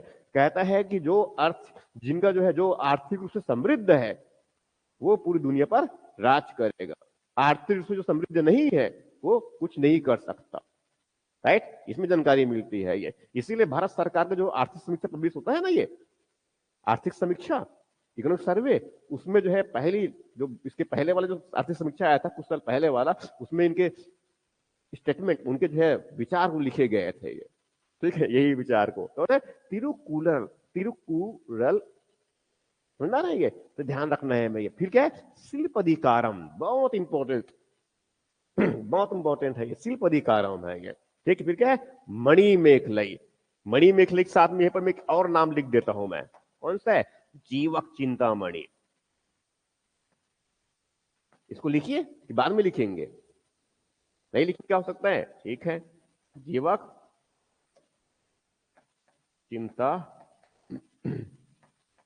चिंतामणि, ठीक है। ये सब किसके हो गया ये, तो कौन सा है, संगम साहित्य ग्रंथ। Number 1 Melkanakku, number 2 Kilkanakku. तो बोलिए, याद तो करिए, आपको सुनने वाला है ही नहीं है, क्या है, तोल्काप्पियम, फिर तिरुकुलर, फिर शिल्पदिकारम, फिर मणि मेखलई, फिर जीवक चिंतामणि, ये सब कौन सा है, संगम साहित्य। 7 नाम याद हो गया। फिर क्या है ये, यहां से कहां ले रहे हैं हम लोग, विदेशी विवरण वाला ले रहे हैं, उसमें कौन, वीरानी रोमन लेखक वाला है, चीनी वाला है और अरबी। तो कम से कम इतने नाम तो याद ले लेते हैं अभी हम लोग। नंबर 1 कौन है, टेसियस, उसके बाद फिर कौन है, नियार्कस, फिर कौन है, मेगास्थनीज, फिर टोलोमी और डाइमेकस। ये सब कहां से आए हैं, यूनान से आए हैं। तो एक कहना है टेसियस, नंबर 2 नियार्कस, फिर मेगास्थनीज, फिर टोलोमी, फिर डाइमेकस, ये हो गया। फिर चीनी लेखक के नाम लिखिए, याद कर लीजिए। नंबर 1 कौन है, फाहियान, 5वीं सदी में आया था, इसको मैं कह देता हूं, चलो पर लिख देता हूं, 5वीं सदी, ठीक है। दूसरा कौन है, हेनसांग, ये कौन है, 7वीं सदी। इनकी अपनी अलग स्टोरी है, इनकी अपनी अलग स्टोरी है। 5वीं सदी में कौन आया है, फाहियान। किसके बारे, क्यों आएगा ये बताओ, चीन से यहां पर आएंगे क्यों लोग, बौद्ध धर्म के बारे में ज्ञान प्राप्त करने के लिए, नालंदा में पढ़ने के लिए, समझा रहे ना ये। विश्व का जो है बड़े उसमें शिक्षा के केंद्र हुआ करते थे, नालंदा, तक्षशिला, उदानपुरी, वल्लभी, ठीक है, अमरावती, सिरपुर, ये सब महत्वपूर्ण क्या है, बौद्ध धर्म के शिक्षा केंद्र हुआ करते थे, ठीक है। और ये कौन, दूसरा कौन व्यक्ति कौन है, हेनसांग, ये 7वीं सदी में आया था। ये तो और बड़ा इंटरेस्टिंग है ये, ठीक है। वहां चीन के राजा ने अनुमति नहीं दिया तो भी आया, छुपा छुपा करते हुए ये, ठीक है। भारत पहुंचा, फिर वहां पढ़ा, लंबे समय तक रहे, लंबे समय तक रहे, ठीक है। लंबे समय तक रहने का मतलब क्या है यहाँ पर ये, कि वो नालंदा में जाके पढ़ा, वहां फिर कहां पर आ गया, सिरपुर भी आ गया, सिरपुर से कहां गया, अमरावती गया, ठीक है। ये पूरे भारत का भ्रमण कर लिया, इस प्रकार से पहुंचा नालंदा, वहां से फिर इस तरफ सिरपुर, सिरपुर से आगे फिर इस तरफ अमरावती, वहां से कांचीपुरम तक भी गए, इस तरफ, इस तरफ। यहां पर एक हर्षवर्धन, वर्धन वंश का शासक हुआ करता था, ठीक है। यहां पर तक्षशिला भी है, यहां पर कौन सा है, हर्ष शासक हुआ करता था ये, ठीक है। उनको बड़ा जो है प्रभावित किया उसने ये, उसके समय ही जो है वहां पर एक क्या है, 5वां बौद्ध संगति हुआ था, 5वां बौद्ध संगति हुआ था। उस कहा जाता है, सुनने में पढ़ने में मिलता है उसमें कि तब उस 5वें बौद्ध संगति में जो है, ठीक है, मंडप में, पंडाल में क्या है, आग लग गया, ठीक है। पंडाल में क्या है, आग लग गया ये। और ये जो मैं कह रहा हूं ना, हेनसांग, तो कब, 7वीं सदी में, ठीक है। ये जो है बहुत सारे धार्मिक ग्रंथ को जो है ले जा रहे थे ये, यहां से ये, तो ये जो है हेनसांग अपने ग्रंथ में लिखते हैं, अपने किताब में लिखते हैं, सीयू की, है ना, सीयू की, ठीक। इनकी किताब का नाम क्या है, सीयू की, इसमें जानकारी मिलता है, बताता है कि यहाँ भारत में बहुत से लोग बहुत चोर है, उनके सामान को चुरा लेते हैं, कई बार चोरी हुआ उनके सामान, जो ये भी लिखा हुआ है ये, ठीक है। और उसके बाद 7वीं सदी में एक और व्यक्ति कौन आया, इत्सिंग, ये भी 7वीं सदी का है ये थोड़ा पूर्वार्ध, ये क्या है, उत्तरार्ध वाला, क्या है, इत्सिंग, क्या है, इत्सिंग, ये तो नाम ऐसे याद हो जाएगा ये, ठीक है। एक क्या है, फाहियान वाला हो गया, दूसरा कौन सा हो गया, हेनसांग हो गया, और तीसरा कौन सा है, फित्सिंग, और भी है, ठीक है। तो कम से कम पहले हम क्या क्या बात कर ली इसमें, फाहियान, फिर हेनसांग, फिर इत्सिंग, राइट। उसके बाद फिर किसकी बात करूं मैं, अरबी लेखक है। अरबी लेखक में जो है ये नाम तो ऐसी समझ में आ जाएगा ये, ठीक है, क्या है, अल बरूनी, मतलब कई नाम ऐसे हैं जिनको समझ में नहीं आएगा, अभी ठीक है, अभी 3 ही नाम बता रहा हूं, आगे जो है बहुत समस्या उत्पन्न कर देता है, इनकी किताब की नाम भी और समस्या उत्पन्न करता है। तो क्या नाम है, अल बरूनी और अल मसूदी और अल सुलेमान, ठीक है, अल बरूनी और क्या है, अल मसूदी और अल सुलेमान, क्लियर है यहाँ तक ये, ठीक। अब थोड़ा सा मिक्सअप कर दूं, मिक्सअप पूछे, ठीक, बताइए कल्प सूत्र किसका, लिख लिए इसको, कितना बचा है, ठीक है, पीडीएफ शेयर करूंगा तो उसमें लिख लेंगे आप लोग वो, ठीक है, ग्रुप में नंबर नहीं जुड़े होंगे तो भी जोड़ देंगे आप, ठीक। तो क्या क्या बताया मैंने, नंबर 1 तो हम ब्राह्मण ग्रंथ से ले रहे हैं, ये ब्राह्मण साहित्य में ब्राह्मण ग्रंथ, नंबर 1 कौन है, वेद, नंबर 2 कौन है, ब्राह्मण ग्रंथ, नंबर 3 कौन है, आरण्यक, नंबर 4 कौन है, उपनिषद, फिर वेदांत, फिर उपवेद, फिर छठ दर्शन, फिर महाकाव्य, कितने महाकाव्य, 2 महाकाव्य, कितने वेद, 4 वेद, कितने उपनिषद, 108 उपनिषद, 12 प्रमुख, कितने उपवेद, 4 उपवेद, कितने उपवेद, 4 उपवेद, ठीक। फिर बौद्ध साहित्य, और उधर पुराण कितना है, 18 पुराण है ये, कितने पुराण है, 18 पुराण है, स्मृति ग्रंथ 6 स्मृति ग्रंथ, ठीक है। उधर फिर क्या है, बौद्ध साहित्यिक ग्रंथ, बौद्ध साहित्यिक ग्रंथ कौन कौन सा है, त्रिपिटक, कौन सा है, त्रिपिटक, और त्रिपिटक मतलब कौन सा है, सुत्त पिटक और विनय पिटक, सुत्त पिटक और विनय पिटक, और साथ में क्या है, अभिधम पिटक है ये, तो क्या है, अभिधम पिटक है ये, ठीक। फिर क्या है, मिलिंदपन हो, मिलिंद के प्रश्न, किसकी रचना, नागार्जुन, नागार्जुन, नागसेन, मिलिंद के प्रश्न, भाषा का नाम बताया मैंने कौन सा, मिनांडर, ठीक है। दिव्यवधान, ठीक है, ये भी किस धर्म संबंधित, बौद्ध धर्म संबंधित, बुद्ध चरित्र, ऐसी समझ में आ जाएगा ये, ठीक है। उसके बाद जैन साहित्यिक ग्रंथ कौन सा है, भगवती सूत्र, एक और नाम मैंने यहां पर लिख दिया, परिशिष्ट पर्व, ये पर लिख देता हूं मैं, ये भी है, और भी है कई, इसमें कुछ कुछ बस बात कर रही है। तो एक नाम कौन सा हुआ, भगवती सूत्र, दूसरा कौन सा हुआ, कल्प सूत्र, तीसरा कौन सा हुआ, भद्र बाहु चरित, और परिशिष्टि पर्व, 4 नाम हुआ, 4 नाम याद रहेंगे कम से कम अभी ये। तो एक भगवती सूत्र हुआ, इसी में बताया था मैंने जो है क्या मिलता जानकारी, महाजनपदों के उल्लेख मिलता है भगवती सूत्र में, धर्म संबंधित है ये, जैन।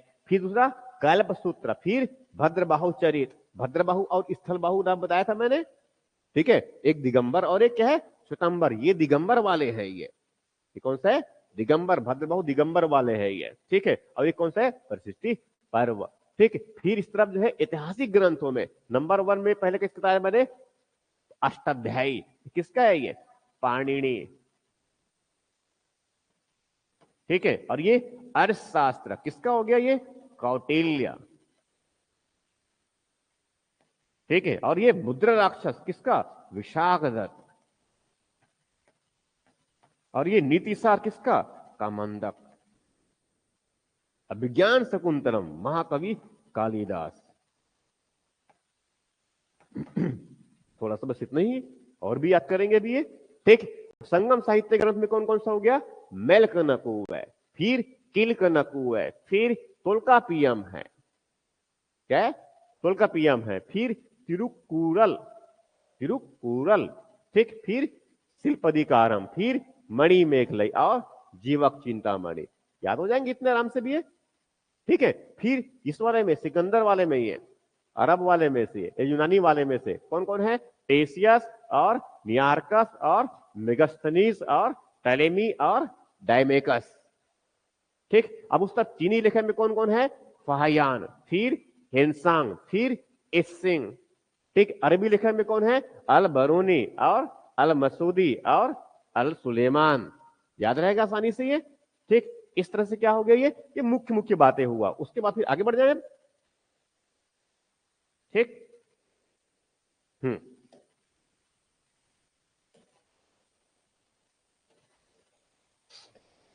इसको भी ले लेते हैं।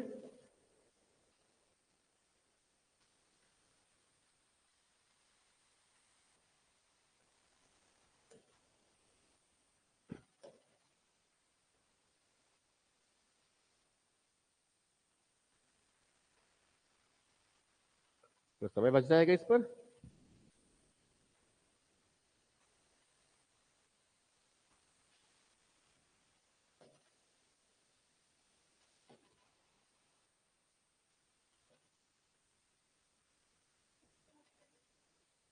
क्या? कामंदक।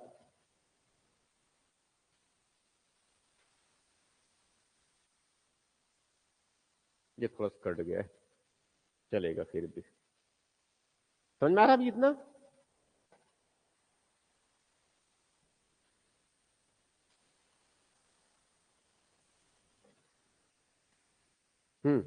ठीक है, समझ में आ रहा है ये। ठीक है, बस पहले थोड़ा बड़ी बड़ी बातों को लिख लेते हैं इनमें से। ये क्या है? ऋग्वेद, तो कट गया है। अब दूसरा क्या है? सामवेद। ये कौन सा है? सामवेद है ये।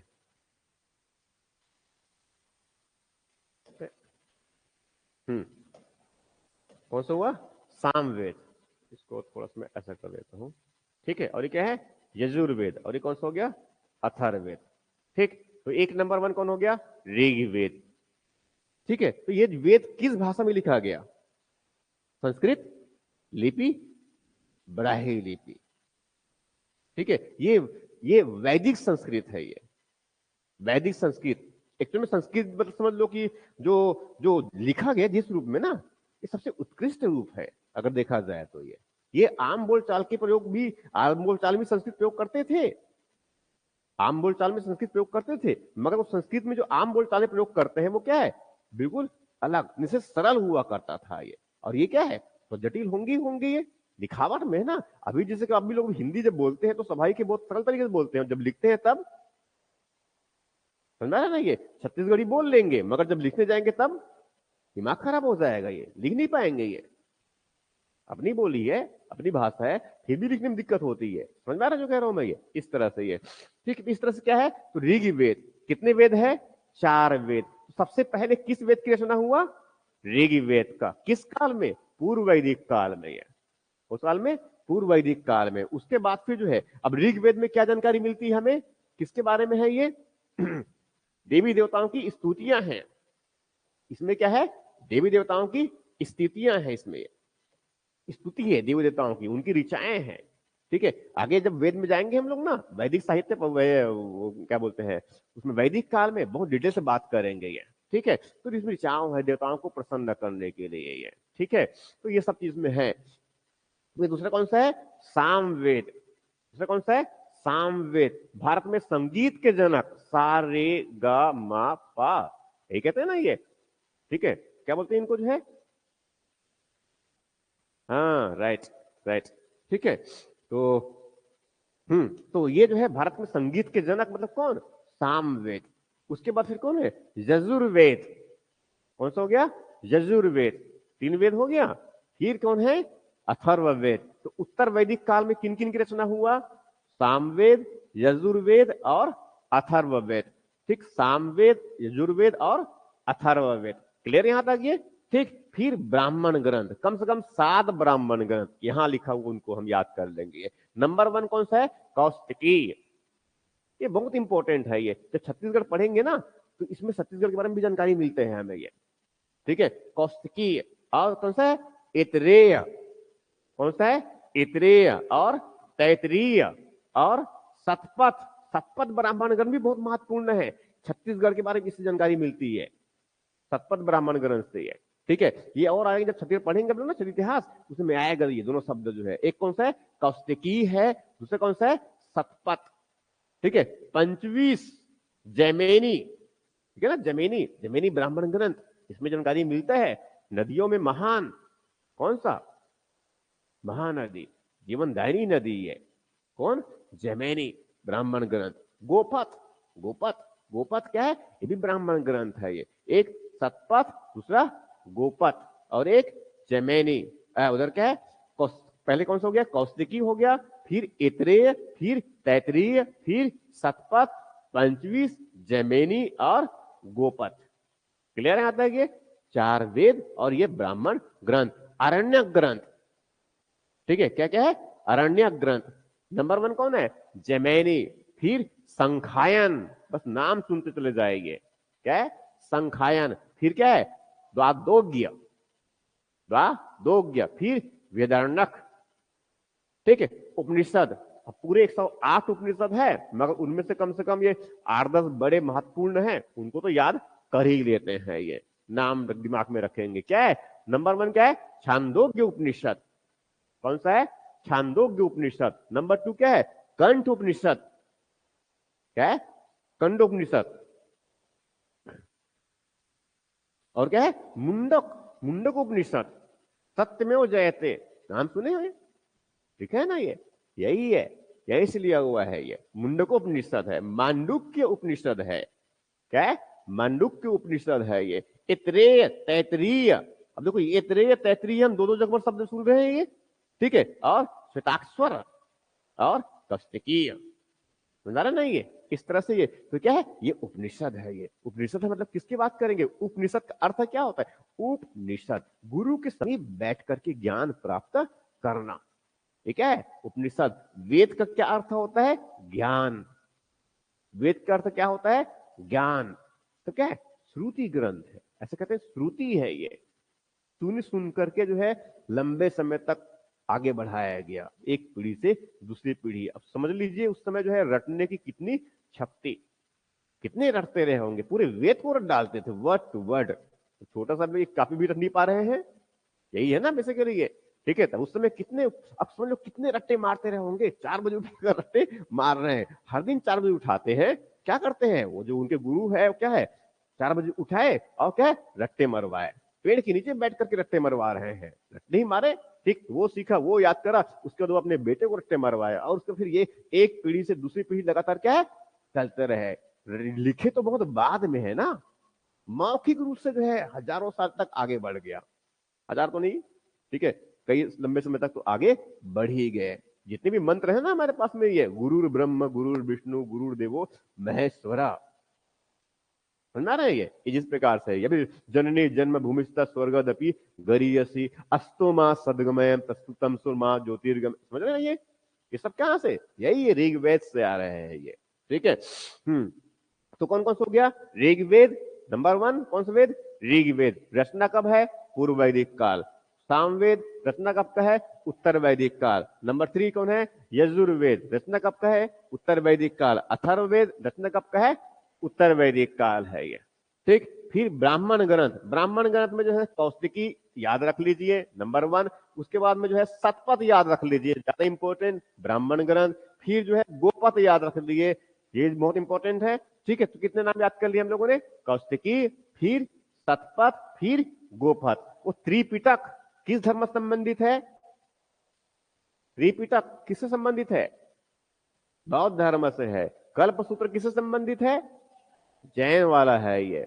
शिल्पाधिकारम किससे संबंधित है, कौन सा वाला है ये, संगम साहित्य है, ठीक है। मेलकनकु किसका है, संगम साहित्य है, ठीक है। अल सुलेमान किस वाला है, कहां से आया, अरब वाला है ये, ठीक है। फाहियान कहां से आया, चीनी वाला है। इत्सिंग कहां से आया, चीनी वाला है ये, ठीक है। और उसके बाद फिर जो है वो नियारकस कहां से आया था, यूनानी वाला है। मिलिंद पन्हो किसकी रचना है ये, नागार्जुन। अष्टाध्यायी किसकी रचना है, पाणिनि का। अर्थशास्त्र किसकी रचना है, कौटिल्य। अर्थशास्त्र रचना किसने किया, कौटिल्य ने किया, ठीक है। अष्टाध्यायी की रचना किसने किया, पाणिनि ने किया। प्रश्न ऐसे ही पूछ सकते हैं उल्टा करके, यही है ना, ठीक है। प्रश्न पूछने के तरीके हैं एक्चुअल में ये।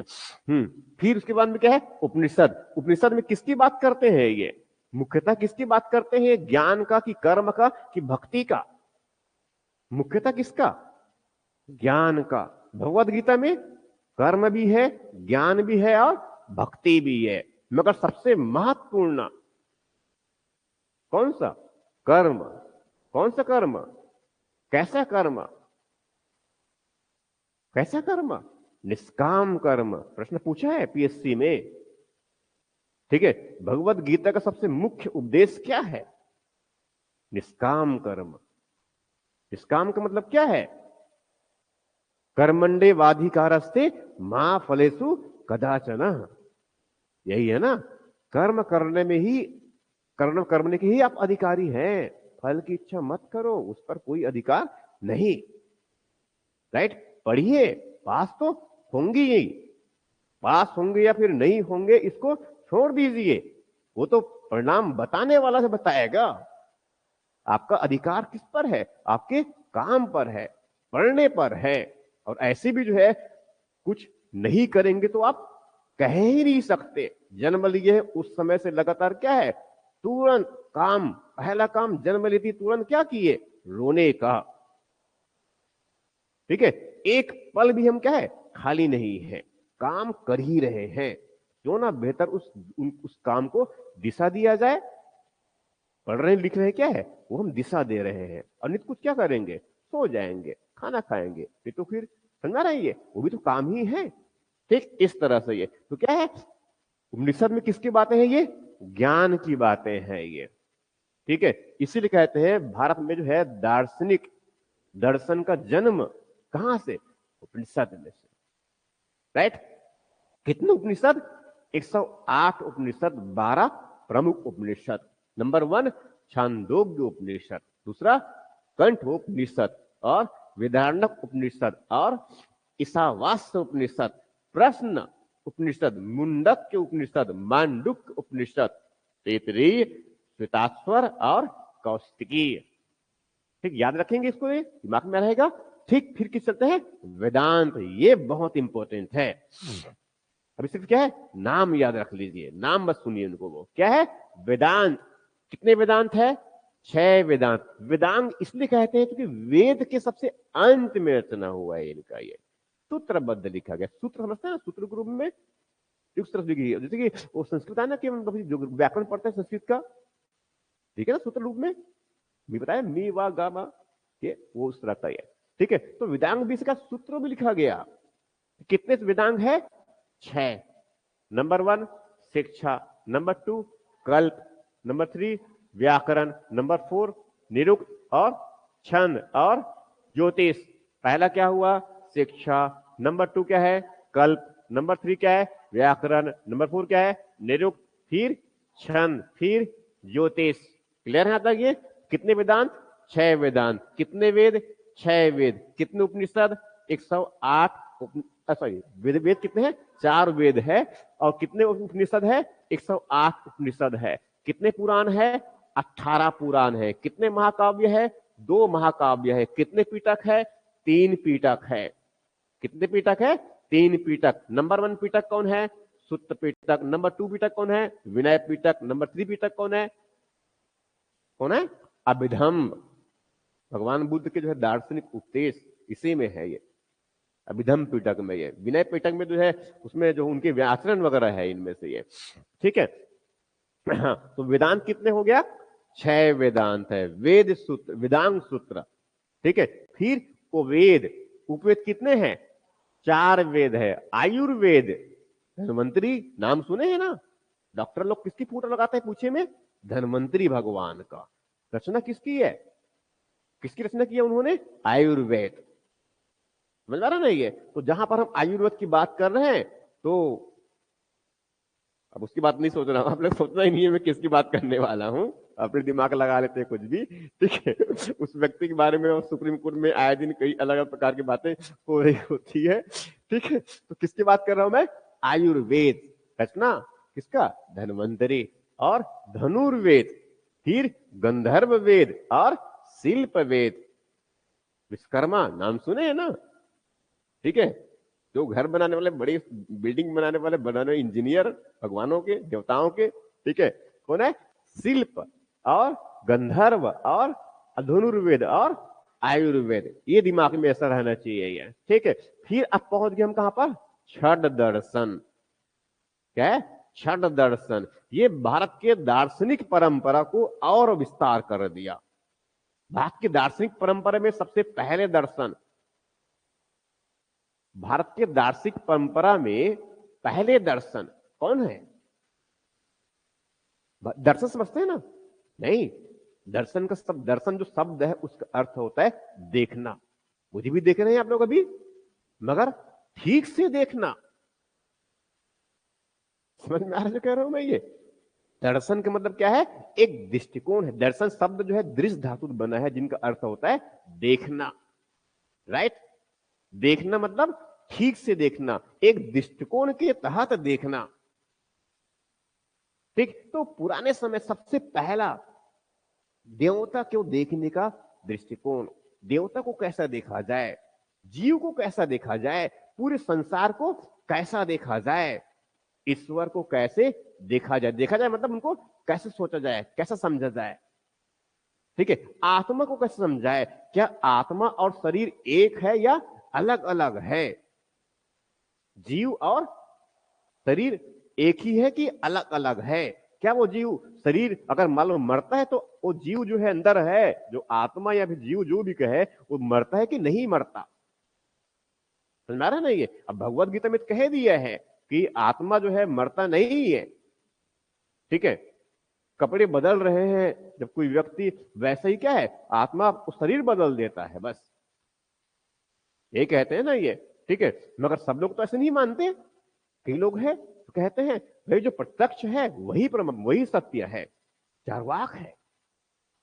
बात करेंगे अभी इसमें, यही में है छठ, छठ दर्शन वाले में ये, ठीक। तो एक नंबर वन में कौन हो गया इसमें, सांख्य। अच्छा, मैं दार्शनिक परंपरा में बता रहा था मैं, सबसे पहले दर्शन कौन सा आएगा, वैदिक दर्शन।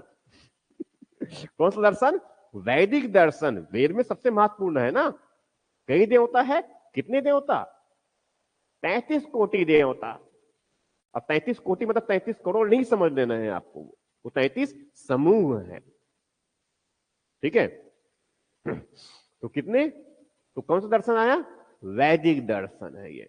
पहले तो बहुत सारे देवताओं की बात किया गया, बाद में कहा बहुत से देवताओं में से जो है कुछ प्रमुख है, बाद में कहा केवल 3 ही प्रमुख है, बाद में क्या, 3 ही प्रमुख है। दृष्टिकोण बदलते चले गए हैं उनके भी, ये वैदिक लोगों के दृष्टिकोण क्या है, बदलते चले गए। पहले क्या बहुत से देवता है, फिर क्या बहुत से देवता नहीं, कुछ कुछ देवता बहुत महत्वपूर्ण है। जब उनकी पूजा करेंगे भी, देख लो कुछ दिन में भी वो किसका, कुछ दिन बाद में किसकी पूजा करना शुरू हो जाएगा भाई, अभी तो भगवान शिव नहीं, कौन, भगवान शिव बहुत महत्वपूर्ण बना है क्या अभी तो, तब आज तो सावन चल रहा है क्या उपवास वाला, अभी तो भगवान शिव बड़ा महत्वपूर्ण बना हुआ है। कुछ दिन बाद में देखना गणेश भगवान, उनके पुत्र बहुत महत्वपूर्ण हो जाएगा, उनके बाद फिर थोड़े कुछ दिन बाद में क्या है, शक्ति महत्वपूर्ण हो जाएंगे ये, ठीक है। समझ रहा है ना? ये तो देखो समय के साथ साथ साथ क्या है, अलग अलग देवता बड़े महत्वपूर्ण होते हैं, ये वैदिक परंपरा का हिस्सा है ये, ठीक है। तो कौन सा दर्शन पहला हुआ, वैदिक दर्शन हुआ। उसके बाद फिर दूसरा और कौन सा है, बौद्ध दर्शन। बौद्ध दर्शन, दर्शन है, धर्म तो है ही, मगर क्या है दर्शन। फिर कौन सा, जैन दर्शन, ठीक है। उसी दार्शनिक परंपरा में भारत के कौन सा, छठ दर्शन। छठ दर्शन में नंबर 1 कौन, सांख्य।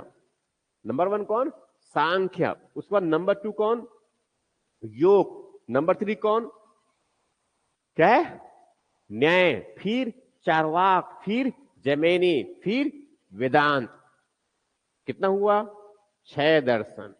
कितने हुआ, 6 दर्शन। अब 6 दर्शन में नंबर 1 क्या है, सांख्य है, सबसे प्राचीन दर्शन कहते हैं इनको, सबसे कहते हैं सबसे प्राचीन दर्शन। तो भारत के सबसे प्राचीन दर्शन में कौन हुए, सांख्य। इसके जो ग्रंथ जिस पर यह आधारित है उसको क्या बोलते हैं, सांख्य सूत्र। क्या कहते हैं, सांख्य सूत्र। क्या कहते हैं, सांख्य सूत्र। इस दर्शन के प्रवर्तक, उनको से प्रवर्तक कहते हैं ये, ठीक है। वो कौन है, कपिल मुनि। लिख देता हूं यहां पर मैं, कौन, कपिल।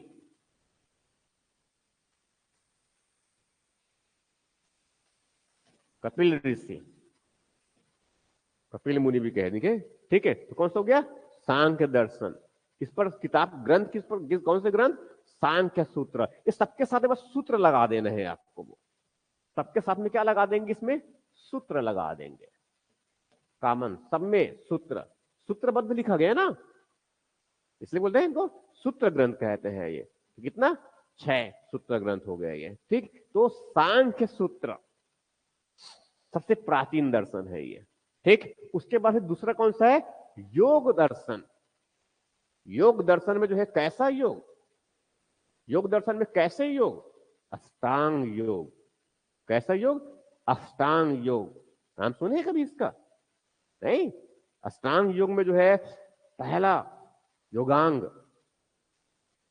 पहला योगांग यम, नियम, आसन, प्राणायाम, प्रत्याहार। समझा रहे हैं? ये ध्यान, धारणा और समाधि, 8 अंग योग के। इसलिए क्या बोलते हैं? 8 योगांग। यम, नियम, प्राणायाम, यम, नियम, आसन, प्राणायाम, प्रत्याहार, ध्यान, धारणा और समाधि। समझ में आ रहा हूं मैं इस तरह से? ये तो क्या है? अष्टांग योग कहते हैं ये। तो अष्टांग योग जो है किससे संबंधित है? योग दर्शन से है। अष्ट प्रधान बताया था मैंने पहली क्लास में। उधर अष्ट प्रधान शिवाजी के दरबार में। ठीक है, ये हुआ। अष्ट दिग्गज भी है दक्षिण में, विजयनगर साम्राज्य में। क्या नाम है? अष्ट दिग्गज। 9 रत्न जानते हैं? चंद्रगुप्त द्वितीय के दरबार में, आगे जो है अकबर के दरबार में भी रहे हैं। तो ये सब क्या है? इस तरह के नाम है, तो ध्यान में रखना है हमें ये। तो यहां पर किसकी बात कर रहा हूं मैं? छठ सूत्र की बात कर रहा हूं मैं ये। अब छठ सूत्र में नंबर 1 किसकी बात की हम लोगों ने? सांख्य सूत्र। रचना प्रवर्तक कपिल मुनि, कपिल ऋषि। दूसरा कौन सा है? योग सूत्र। ठीक है, कौन सा है? योग सूत्र। अब बिल्कुल सोचना नहीं है कि ये इसके प्रवर्तक वर्तमान में कोई पतंजलि वगैरह नहीं है। ये क्या है? पुराना पतंजलि है। ठीक है, पतंजलि ऋषि की बात कर रहे हैं हम। पतंजलि। अब इसके नाम को जो है, अगर उस समय अगर ये हमारे पास में ISI जैसे अगर मान लो कॉपीराइट वगैरह होता, तो पतंजलि जो है अपने नाम का पेटेंट करवा लिया होता, क्योंकि उनके नाम का कोई दुरुपयोग ना हो। समझ आ रहा है ना ये? मगर ठीक है, क्या है? पतंजलि। तो योग सूत्र की रचना किसने किया? पतंजलि ने किया। योग दर्शन बहुत महत्वपूर्ण है। कितने योगांग है? 8। 8 है ये। नंबर 1 क्या बताया मैंने? यम, नियम, आसन, प्रत्याहार, प्राणायाम भूल गए। ठीक है, फिर समझ आ रहा है जो कह रहा हूं? ये अलग से पढ़ेंगे, ये दर्शन वाले पढ़ेंगे, बहुत इंटरेस्टिंग है दर्शन वाला जो है हमारी हिस्सा। फिर न्याय सूत्र। फिर कौन सा है?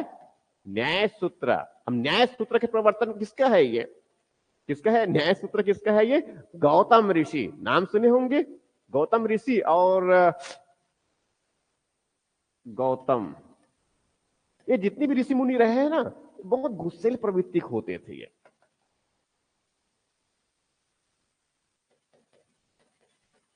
गौतम ऋषि वाला जो है रामायण वाला कुछ स्टोरी है क्या इनका? रामायण वाला इनकी कहानी है ना एक। ठीक है, इनकी पत्नी का नाम अहिल्या वाला है क्या ये? है? ठीक, श्राप दे दिया तो।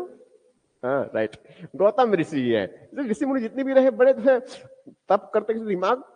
ठीक है, तो क्या है? न्याय सूत्र बहुत इंपॉर्टेंट है ये। न्याय सूत्र के प्रवर्तक कौन है? गौतम ऋषि है। चारवाक, ये तो और ग्रेट है। तो क्या है? और ग्रेट है ये। देखो सांख्य सूत्र जो है, ये दर्शन में क्या चाहिए? दर्शन में कोई बात को सिद्ध करने के लिए क्या चाहिए? प्रमाण चाहिए।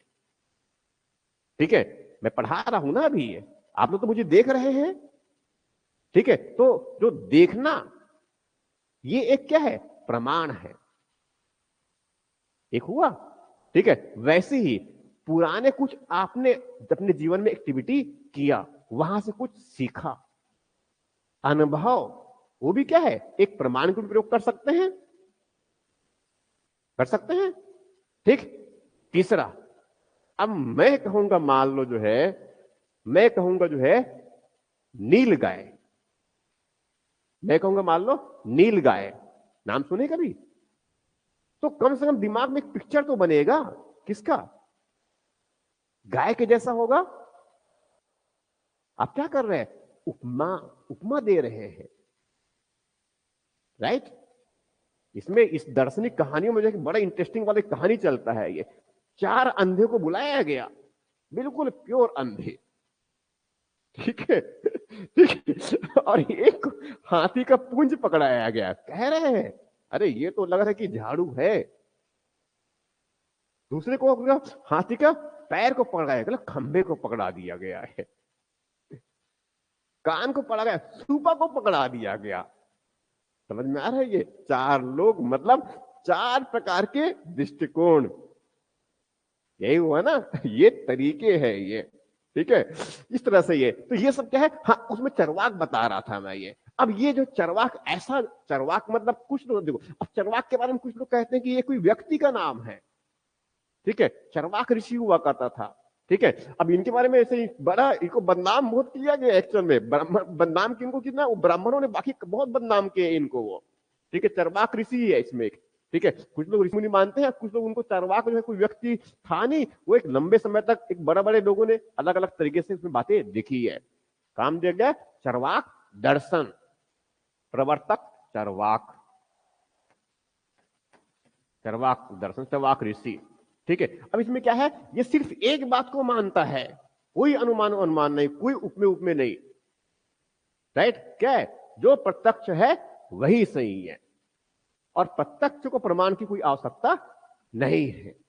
समझ में आ रहा है? ये मैं पढ़ा रहा हूं, प्रत्यक्ष दिख रहा है, तो मुझे सिद्ध करने की आवश्यकता क्या कि मैं पढ़ा रहा हूं, यही है ना ये, क्या प्रत्यक्ष प्रमाण की आवश्यकता नहीं। और इसके अलावा ईश्वर दिखता नहीं है, क्यों माने ईश्वर को हम? नहीं दिखते हैं, प्रमाण दे, ईश्वर आके बताए कि आई एम गॉड, प्रमाण ही नहीं है ना, आत्मा दिखता नहीं है, तो क्यों माने वो? यही कहते हैं, मैं नहीं कह रहा हूं, ये चरवाक दर्शन में ऐसी बातें चरवाक कह रहा है, कह के चला गया है ये, ठीक है। जो दिखता है बस वही सही है, आत्मा दिखता नहीं है, कोई आत्मा नहीं, शरीर मरा मतलब सब कुछ खत्म। जबकि उस तरफ क्या है, बाकी लोग क्या कह रहे हैं, आत्मा नहीं मरता है, वो तो बस शरीर को त्याग देता है, मरता क्या है, शरीर, आत्मा नहीं मरता, आत्मा तो भीगता ही नहीं है, ना तो तलवार काट सकता है, और ना तो उनको सूरज तपा सकता है, ना तो सुखा सकता है, भीगता भी नहीं है बारिश से, ना छिद्यंती जो है, समझ रहे ना, ये भगवद गीता का ये भी है, ठीक। तो चरवाक के बारे में क्या है, अब ये इतना जो है स्पष्ट है, ये हर चीजों में स्पष्ट है ये, ठीक है। इसके बारे में हम कहते हैं 4 पुरुषार्थ, भारत के दार्शनिक परंपरा में, भारत की धर्म दर्शन में जो है 4 उनके जो सबसे अंतिम जो लक्ष्य है, जो लक्ष्य क्या है, क्या लक्ष्य है मानव जीवन के, धर्म दर्शन में क्या लक्ष्य बताया है, पुरुषार्थ। कितने पुरुषार्थ? 4 पुरुषार्थ, उसकी प्राप्ति के लिए कोई मानव काम करता है भारत के धर्म दर्शन के अनुसार। नंबर 1 कौन सा है? धर्म, अर्थ, काम और मोक्ष, यही है ना। 4 पुरुषार्थ, पुरुषार्थ कितने? 4। विवाह के कितने प्रकार? 8 प्रकार। संस्कार कितने? 16 संस्कार। समझदार जो कह रहा हूं मैं, ये सब याद करने हैं एक्चुअली हमें। ये संस्कार कितने हैं? 16 संस्कार है ये। और पुरुषार्थ कितने हैं? 4 पुरुषार्थ है। कौन कौन पुरुषार्थ हो गया? धर्म और अर्थ और काम और मोक्ष, ठीक। तो बाकी सब लोग जो है चरवाक को छोड़कर बाकी लोग तो सबों को मानते हैं, ये चारों पुरुषार्थों को मानते हैं, ठीक है। और ये जो चरवाक क्या कहते हैं, बाकी जो है ऊपर के जो ऊपर 2 पुरुषार्थ है ना, इधर ये धर्म को नहीं मानता है। कौन धर्म? कहां का धर्म? किस लिए धर्म? इनको धर्म की आवश्यकता नहीं है, क्या? जब तक है तब तक ठीक है, ठीक है। इंपॉर्टेंट क्या है? अर्थ और काम, मोक्ष की बात ही नहीं है। हमें किसी और जीवन के बारे में पता ही नहीं है, हम सिर्फ इस जीवन पर जानते हैं, इस जीवन पर विश्वास। क्यों? तो यही क्या है? प्रत्यक्ष है, ये किसी परलोक पर विश्वास नहीं करते, ये किसी स्वर्ग लोक पर विश्वास नहीं करते, ये कोई नरक लोक पर विश्वास नहीं करते। ठीक है, इसीलिए अब स्वाभाविक ये सब क्या है, ब्राह्मण बौद्धिक जो वैदिक ग्रंथ उनके बिल्कुल क्या है, अगेंस्ट बात हो गया ना, ऐसा अगर सोचे तो। इसीलिए ब्राह्मणों ने इनको बहुत बदनाम किया। इनके बदनाम करने के लिए एक बड़ा रचना ही कह डाला। कौन सा? जब तक जियो शान से जियो, पैसा नहीं है तो उधार लेकर के घी पियो। राइट? ये कौन है? चरवाक को बदनाम करने के लिए ये सब बातें ये। ठीक है, इस तरह से ये। ठीक, तो चरवाक दर्शन में तो चरवाक सूत्र कौन सा हो गया? चरवाक वाला हो गया ये। ठीक, समझना है? तो ये बड़ा इंपॉर्टेंट है इस तरह का ये। ठीक है, क्या हुआ? ठीक है, फिर क्या है? जमीनी। ठीक है, इसको कहते हैं पूर्व मीमांसा भी कहते हैं इनको, वो ये पर लिख लीजिए। और उत्तर मीमांसा। पूर्व मीमांसा और उत्तर मीमांसा। पूर्व मीमांसा, ठीक है, पूर्व मीमांसा या फिर जैमिनी। पूर्व मीमांसा इनकी रचना किसने किया? जैमिनी प्रवर्तक। ठीक है, और उत्तर मीमांसा वादरायण, व्यास, व्यास या फिर इसको वादरायण। ठीक है, कितने दर्शन हुआ? 6 दर्शन हुआ, छठ दर्शन कहते हैं। नंबर 1 कौन है? हो गया लिखने का, हम जल्दी से फिर याद करेंगे इसको। वो हो गया?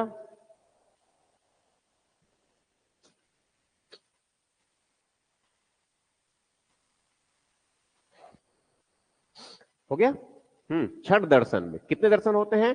6 दर्शन है। इसके पहले के दर्शन मैंने क्या क्या बताया? वैदिक दर्शन। नंबर 2 बौद्ध दर्शन। नंबर 3 जैन दर्शन। 3 यहां तक हो गया। ठीक, उसके बाद फिर हम छठ दर्शन वाले में बात कर रहे हैं। कितने दर्शन इसमें? 6। कितने ग्रंथ लिखे गए? 6 ग्रंथ। कैसे ग्रंथ है ये? सूत्र ग्रंथ है ये, सूत्र भाषा में लिखे गया सूत्र है ये। ठीक है, नंबर 1 में कौन सा है? सांख्य। सबसे प्राचीन कौन सा है? सांख्य। नंबर 2 कौन सा है? योग सूत्र। नंबर 3 कौन सा है? न्याय सूत्र। नंबर 4 कौन सा है? चार्वाक। फिर जैमिनी। जैमिनी मतलब कौन सा? पूर्व मीमांसा और उत्तर मीमांसा, इनको वेदांत भी कहते हैं ये। ठीक, तो जैमिनी किसकी हो गया? जैमिनी के लिए कौन सा हो गया? पूर्व मीमांसा और एक उत्तर मीमांसा। राइट, उत्तर मीमांसा रचना किसने? प्रवर्तक कौन है? वादरायण, व्यास, वेदव्यास। ठीक है, उत्तर मीमांसा मतलब कौन? वेदांत और वादरायण या फिर वेदव्यास। ठीक, तो सांख्य के प्रवर्तक कौन है? कपिल ऋषि है। सांख्य के प्रवर्तक कौन है? कपिल ऋषि है। योग सूत्र, योग के प्रवर्तक कौन है? पतंजलि है। कौन है? पतंजलि है। न्याय सूत्र के प्रवर्तक कौन है? गौतम, गौतम ऋषि। ठीक है, चार्वाक दर्शन, जब तक जियो शान से, और पैसा नहीं है तो फिर नहीं, पैसा नहीं है तो फिर क्या? नहीं, घी घी पैक लेने के लिए पैसा नहीं है तो क्या करेंगे? कर्ज लेकर। यही है ना। चरवाक दर्शन के प्रवर्तक कौन है? चरवाक ऋषि है। ठीक है, इनको बारे में कहना कि बस चार्वाक मतलब क्या है? चाप चाप चाप, चापने पर, खाने पीने पर ही बस इनके मुख्य जोर है। ठीक है, महत्व दे, 2 पुरुषार्थों को महत्व देते हैं बस ना। ये धर्म को, ये अर्थ को और काम को महत्व देते हैं। तो अर्थ को भी महत्वपूर्ण क्यों? क्योंकि काम की प्राप्ति के लिए क्या चाहिए? धन चाहिए। इसलिए अगर वो धन की आवश्यकता नहीं होता ना काम की प्राप्ति के लिए, तो धन को भी महत्व नहीं देता वो। ठीक है, कितने पुरुषार्थ का महत्व देता है? 2 पुरुषार्थ है, और बाकी सब लोग क्या है? चारों की बात कर रहे हैं। और सबसे अंतिम पुरुषार्थ कौन है? मोक्ष। सब लोग क्या है? मोक्ष के लगे हुए हैं। अब आजकल कौन मोक्ष की बात करेगा? पहले ऋषि मुनि ऐसे कर लेते थे, ये यही बात है ना ये। ठीक, तो और फिर क्या हो गया? पूर्व मीमांसा और उत्तर मीमांसा। पूर्व मीमांसा की जो है कि प्रवर्तक कौन है? जैमिनी। उत्तर मीमांसा प्रवर्तक कौन है? वादरायण। क्लियर है यहां तक ये? ठीक, आगे बढ़े अब। ठीक, फिर अब क्या है?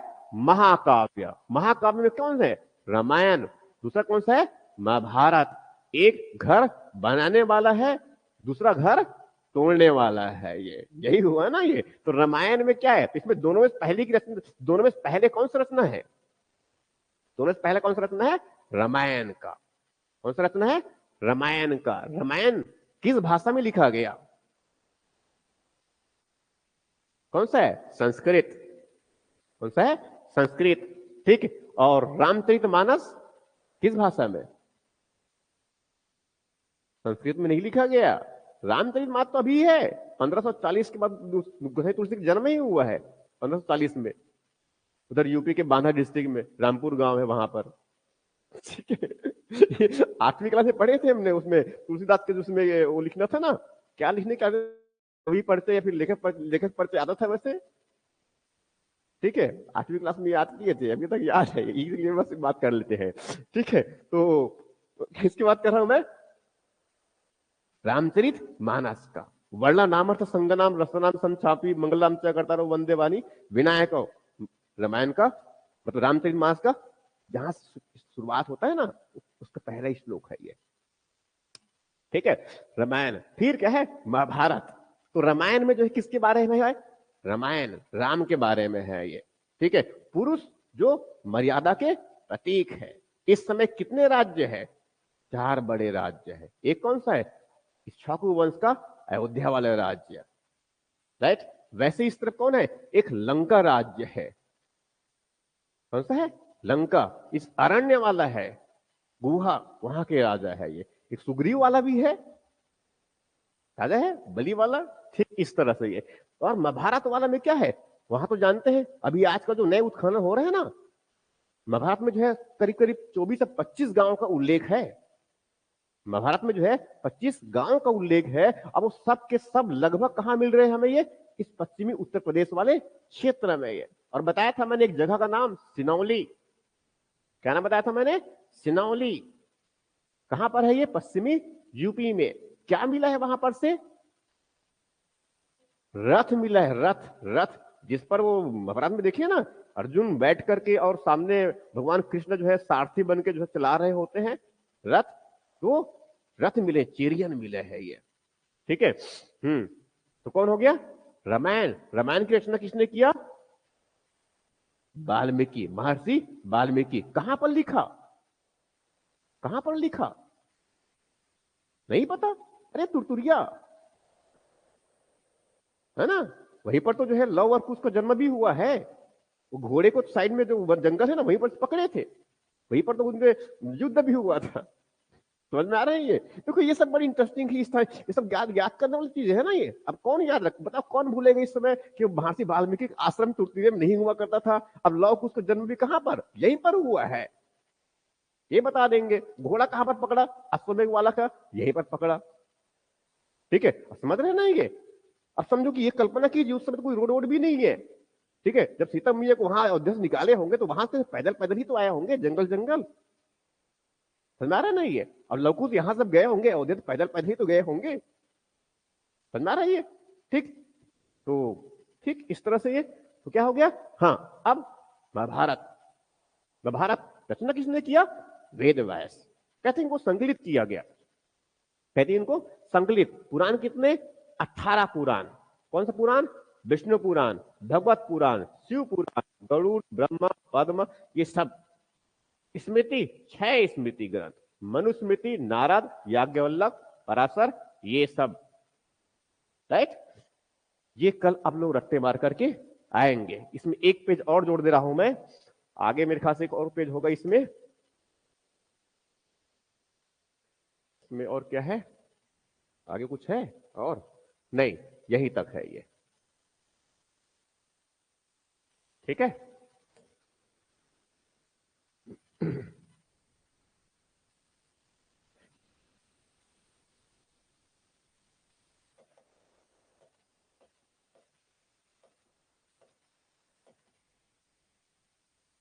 और कितनी तारीख है, 9 तारीख है।